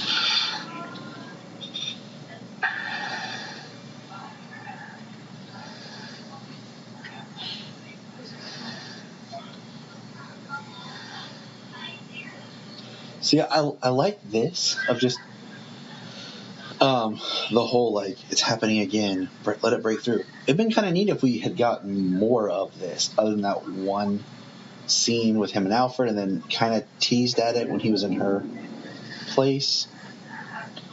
It's just, there was a story here, they were working on something with Bruce's mental, just working through his parents that they just kind of eliminated.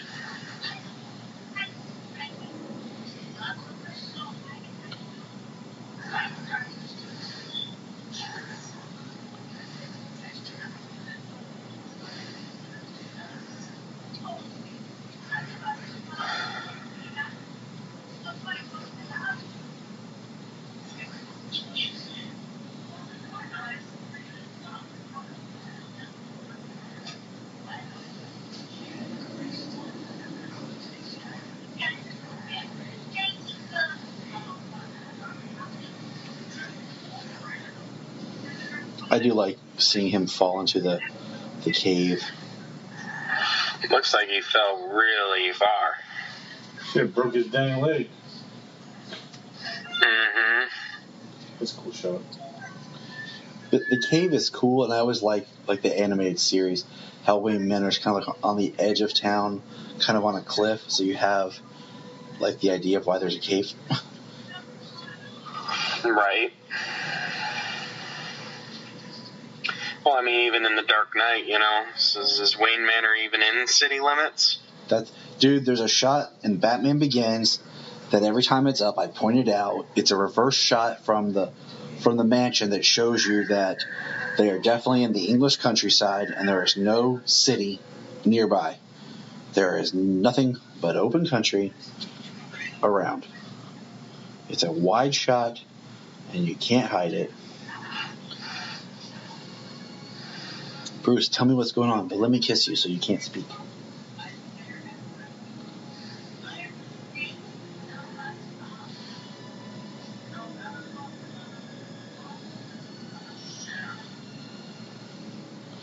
Here's where she has her epiphany. That's it. I remember.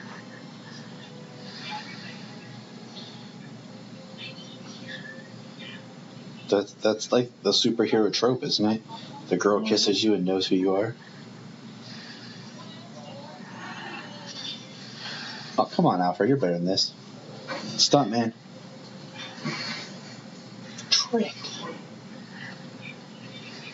You know what? That'd actually be kind of a, if you think about it, like if you wanted to create new Batman villains, like sidekicks or something, of like the Scarecrow or something. One could be Trick and one could be Treat. That'd be interesting. This thing made no sense to me. Like, it's not like automatically opens the door. It's not a digital lock, that's on the door. Like, it's not an electronic lock. So I like how they all went to one side.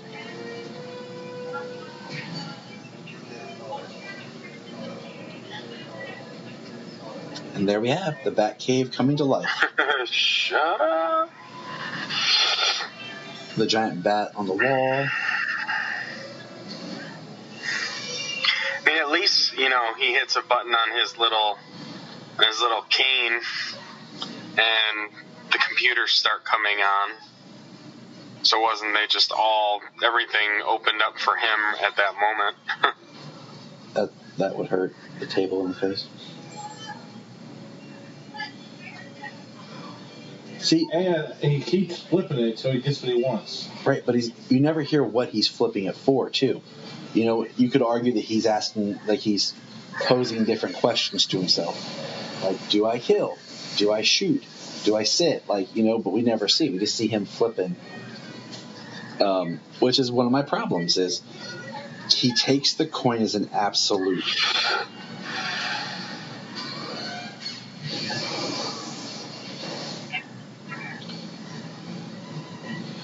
That's part of his psychosis is he has to obey the coin.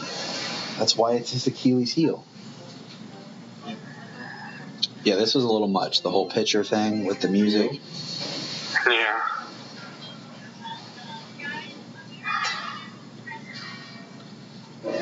His shoes are pretty sweet. She was on 5. Oh, the Batman boat has blown up. That was definitely heartbreaking. Yep. That's a cool shot of him, though.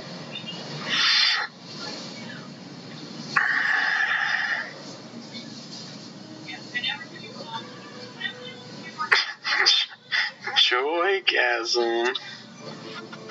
I often wonder if that was just like improvised, not scripted. I have a feeling.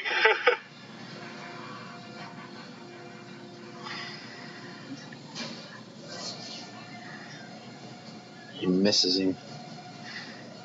Oh, that just looks painful falling on the stairs. Everybody's wearing black. Don't kill him. He won't learn nothing.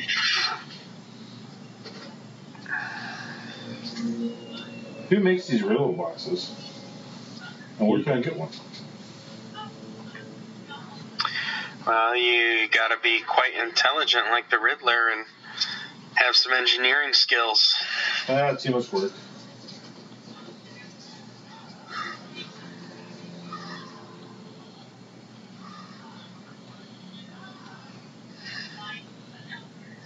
Ah, Bruce. Oh, Bruce.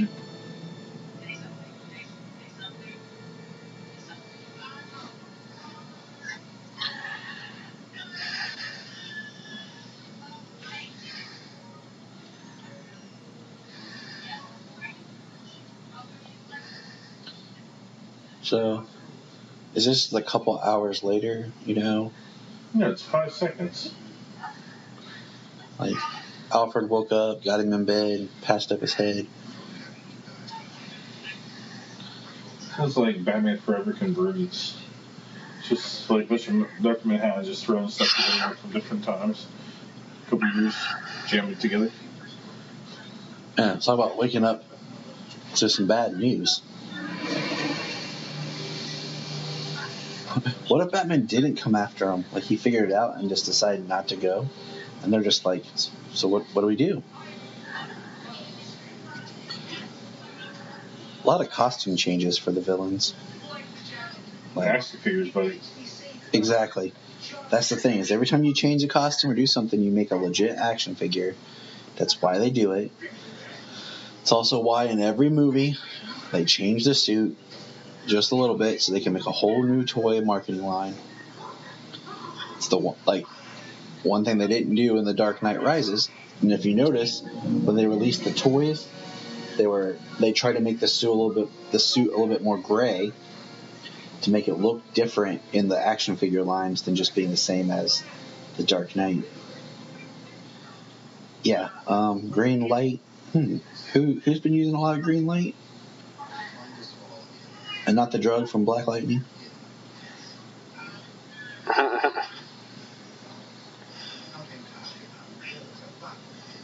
What is a clock, a match, which pawns and vowels have in common?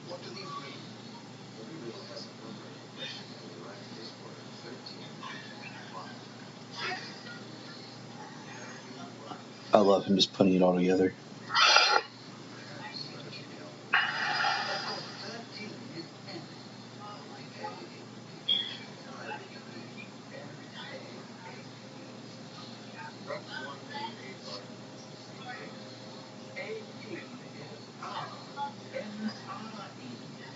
Mr. E.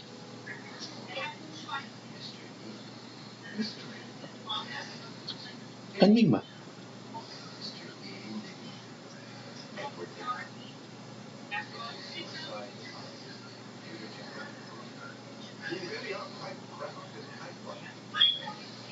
Yeah.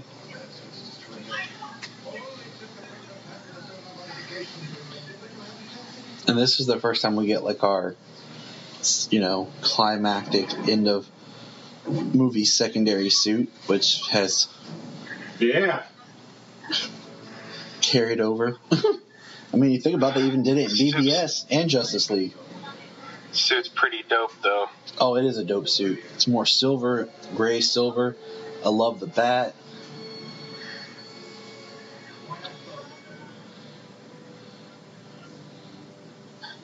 I mean, that was exciting in theaters to just see Robin come down. I like the look of the suit. And it just bugs me, like, this Robin suit is awesome.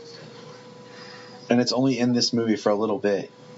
And then in the next movie, they just decided to, like, completely blow it and try to do a Nightwing suit. Like, why not just give us the Robin suit? Like, give me Batman and Robin working together as a team, as a partnership, as, like, the dynamic duo. Not, I don't want to see it, like, I want to see them as a well-oiled machine. Could you imagine, like, a scene like the Martha Rescue, but having Batman and Robin working together at that kind of impact?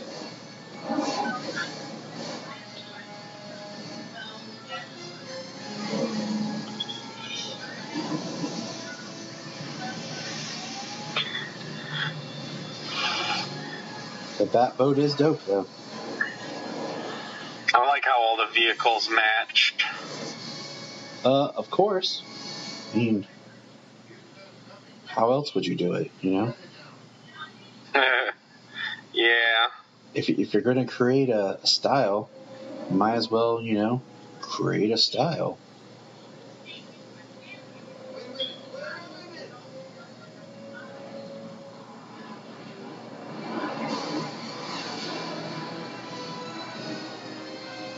And that's everything you need to know about why this Commissioner Gordon is horrible. Like, I love it. He shakes the dude's hand. Like, yeah, Batman's going to go do our job because we can't do anything.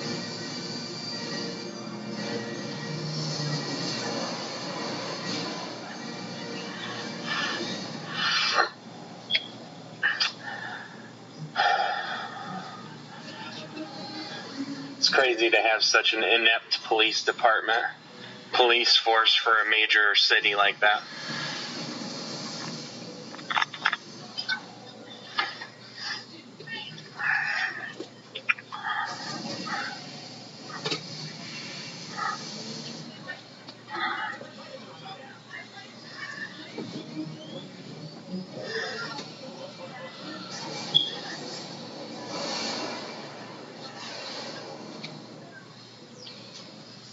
the fact they're playing Battleship is intense.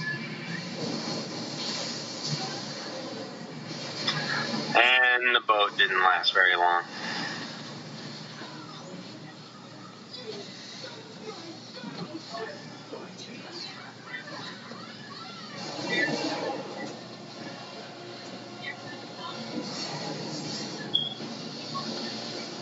And this is Robin drowning, because I can only imagine trying to swim in those suits.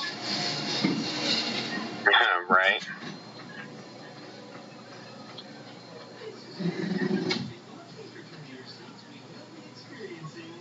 Turbulence.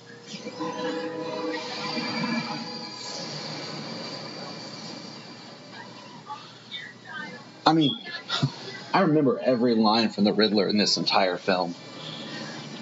Just because.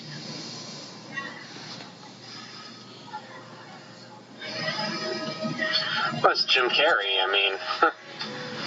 mean, everybody was. He said at the time. I mean, this is peak Jim Carrey.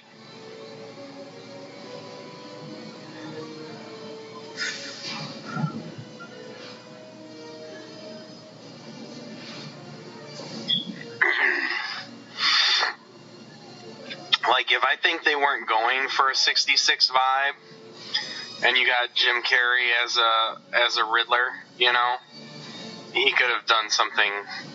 I think he could have done something a little different. Maybe nowadays, or yeah, with it, within the last 15 years, as opposed to 25 years ago. If he'd have been the Riddler, it'd have been completely different.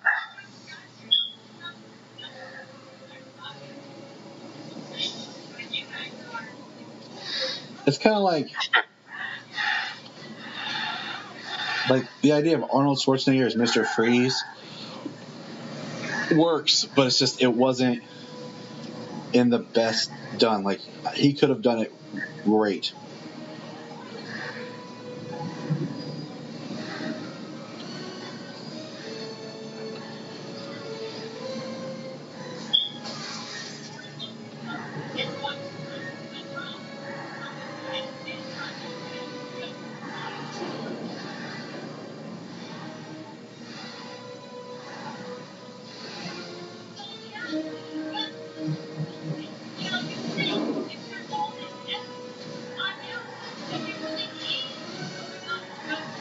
The Holy Rusted Metal Batman was funny. I'll give you that. Yeah. I mean, when I heard it, even as a kid, I was like, oh, that's funny. I was like, that's just like Robin from the TV show.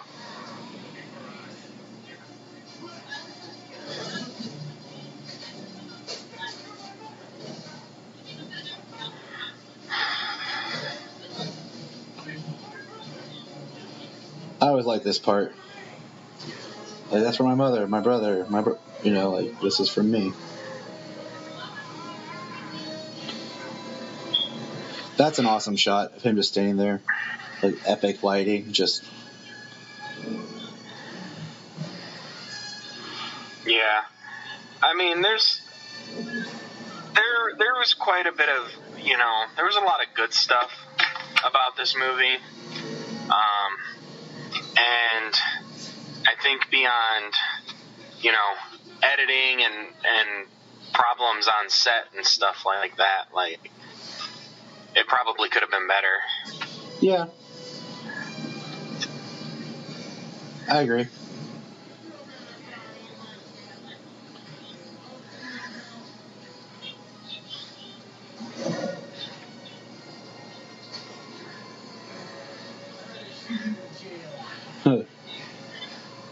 So, I mean, that should be a more important scene of him saying, like, basically deciding not to kill him.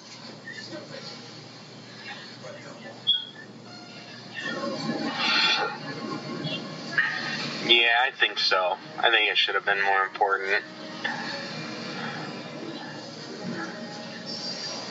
And what bums me out here is, like, that's it. That's it for Robin.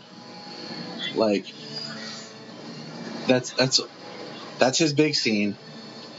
And he's just a character that in every live action version he gets shortchanged. In Batman and Robin he gets shortchanged.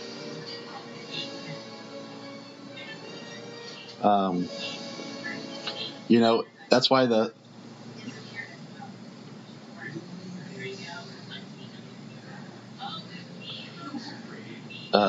scene in Titans of Robin fighting is so awesome in the alley, because you actually get to see him fight and do what he should do.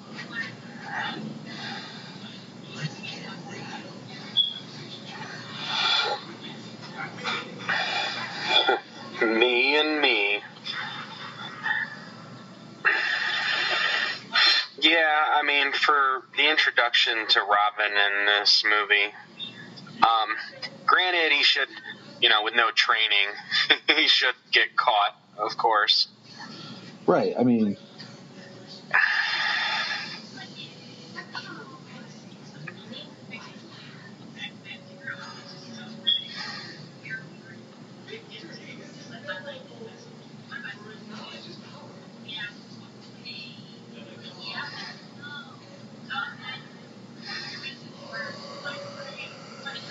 That part I never liked, the God am I. Like, it just was, I don't know.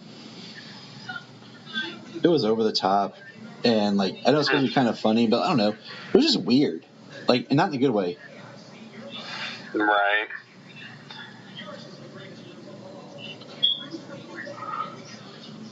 And right there, like... Well, what is this? Like, this new sparkly leotard and his Riddler white devil hair? Yeah, like, seriously. It came out of nowhere. Like, when they were on their way here, his hair was not that long. It didn't look like that. And he was wearing a completely different outfit. It's like, oh, Batman and Robin are here. I got to get changed. Like, it's not like your girlfriend's coming over, man.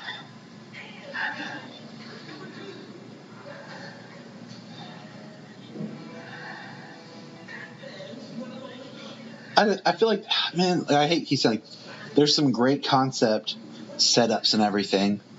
Like, the idea of, like, maybe, like, the idea of having to choose between, like, Chase and Robin would have been great in the next film or something, when they've had a chance to build a relationship. The idea of, like, Bruce actually trying to put his lives together and realizing he can be both Batman and Bruce Wayne is a very important development for the character that kind of just gets shortchanged in this movie.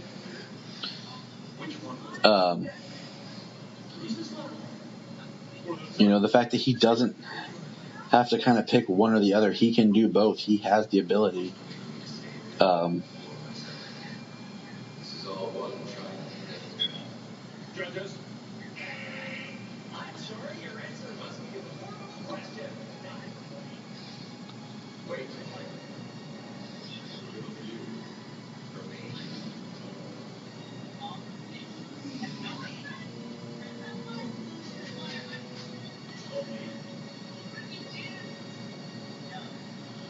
Tell me.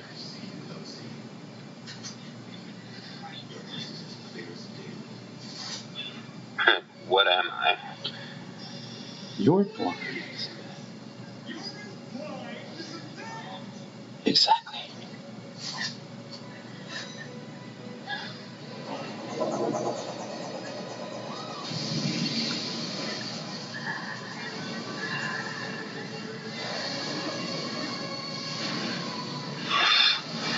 Oh man. And then, like, what's and up? That one Batarang did some major damage. Yeah. Like, everything's exploding. What's up with his floor? Like, his thing was, like, digital. Like, it's like every sudden the power goes out and everything just shifts. Like, right there.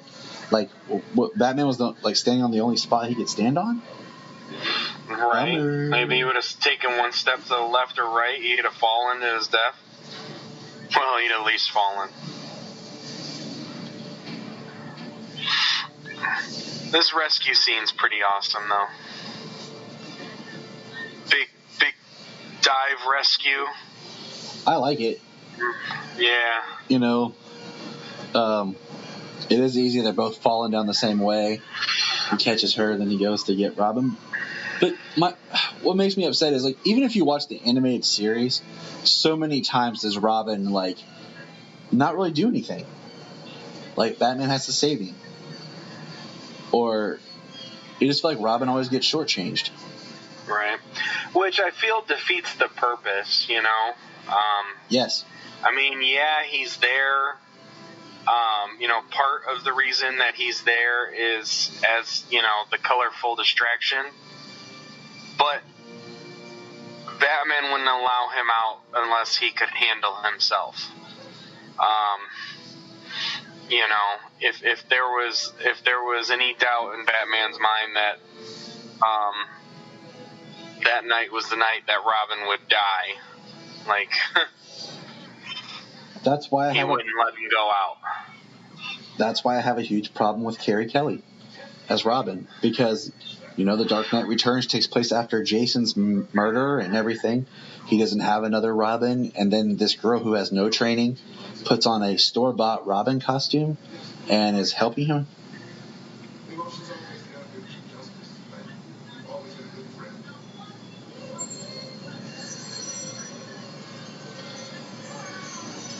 All those coins.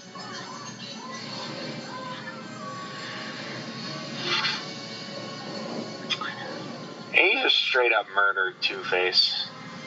He just distracted him so that he could choose his own death. So he could choose his own death?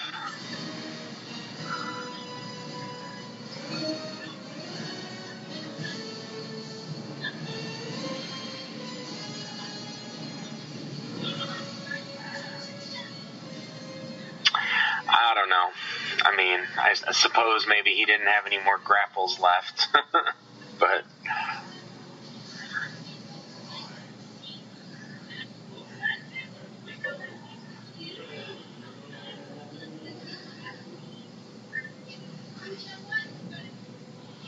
like, this is so weird.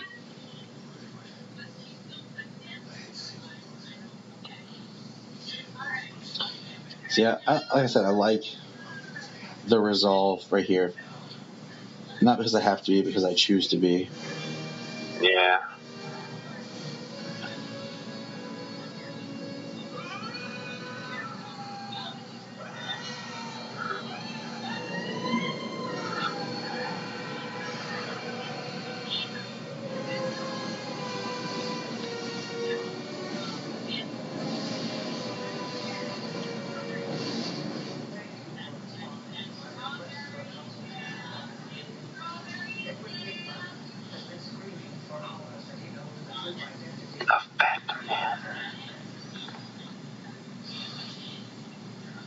I do like that this film shows us Arkham. Like, we didn't talk about it because, like, there is an earlier Arkham scene that was deleted. But I like that, you know, they acknowledge Arkham and they try to present it with that gothic feel. And, you know, this movie is post the animated series. Well, it's the first live-action Arkham. Exactly. Isn't it? It is. And, you know, I hate the white and black pajama look for Arkham patients. To me, it's just extremely cheesy. That was the one thing that made me mad in Gotham when they got to Arkham, because it looked good at first, and then they showed them like that, and it was just, like, it was just too much. Yeah. I really wanted them to explore Arkham in BVS or Suicide Squad more than what the little tiny wink we get at it.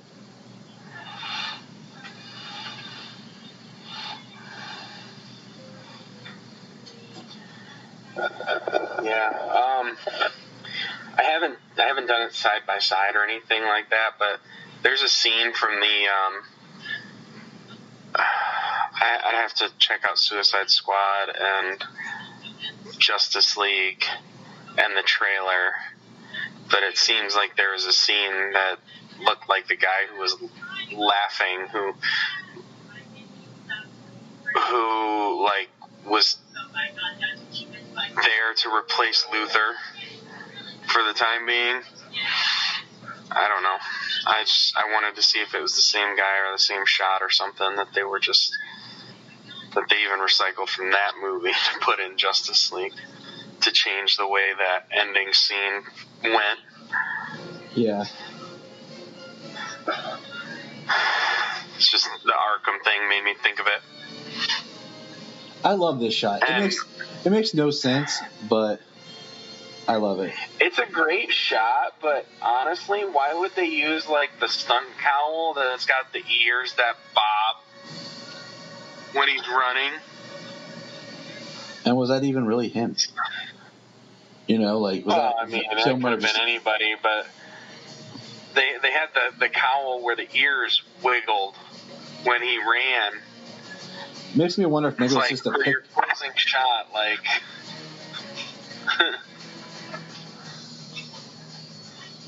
It makes me wonder if it was just like a pickup shot, like it came to them in post, and they were like, "All right, just whatever you can find, shoot it, second unit type thing."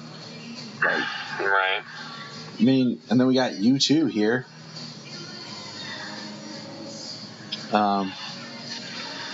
Pretty intense U2, like so. But yeah, that was Batman Forever. Great, good time. Well, you know, this had a pretty good soundtrack. It did. I mean, the Seal's Kiss from a Rose was a big deal, and I mean, what's crazy is now, like, you can't even find this soundtrack. Like, if you try to find anything, it's just the Batman and Robin soundtrack. But yeah. It was great to go back and watch it. This is definitely one that I could watch all the time. I thoroughly enjoy this one. Like, if you just ask me my favorite Batman films, this one, because of all the nostalgia, and then, like, if I had to pick my favorite Batman movie, like what I think is a great Batman movie, it's Batman Begins. Yeah. That's, I think, the best Batman film. Best origin film ever. But this one is just, it's a good time. But yeah, we've been chatting together. Yeah, the Batman Begins is definitely like it's the best Batman film. Like, it's really grounded, but it's also comic booky. That Gotham, even though it's just a city, seems more like your Gotham City, whereas The Dark Knight and The Dark Knight Rises just seems like a city. Yeah, I mean, because the Narrows and some of Gotham was built on sound stages. So like, it definitely had that controlled feel. That's why that one's my favorite from a looks point of view, but I really love how in the Dark Knight, like, it feels more real world. That's what's so interesting about that trilogy is just how Begins kind of sticks out. But then I always, like we said when we did The Dark Knight, was just, I love that it started with him in his suit from the first film, and then in the film we saw why he gets a new suit, compared to all the other films where they just start where Batman has a new suit. So, all right, listeners, let us know what you think. We enjoyed watching Batman Forever. We enjoy watching these movies together, even though we live so far away. So let us know.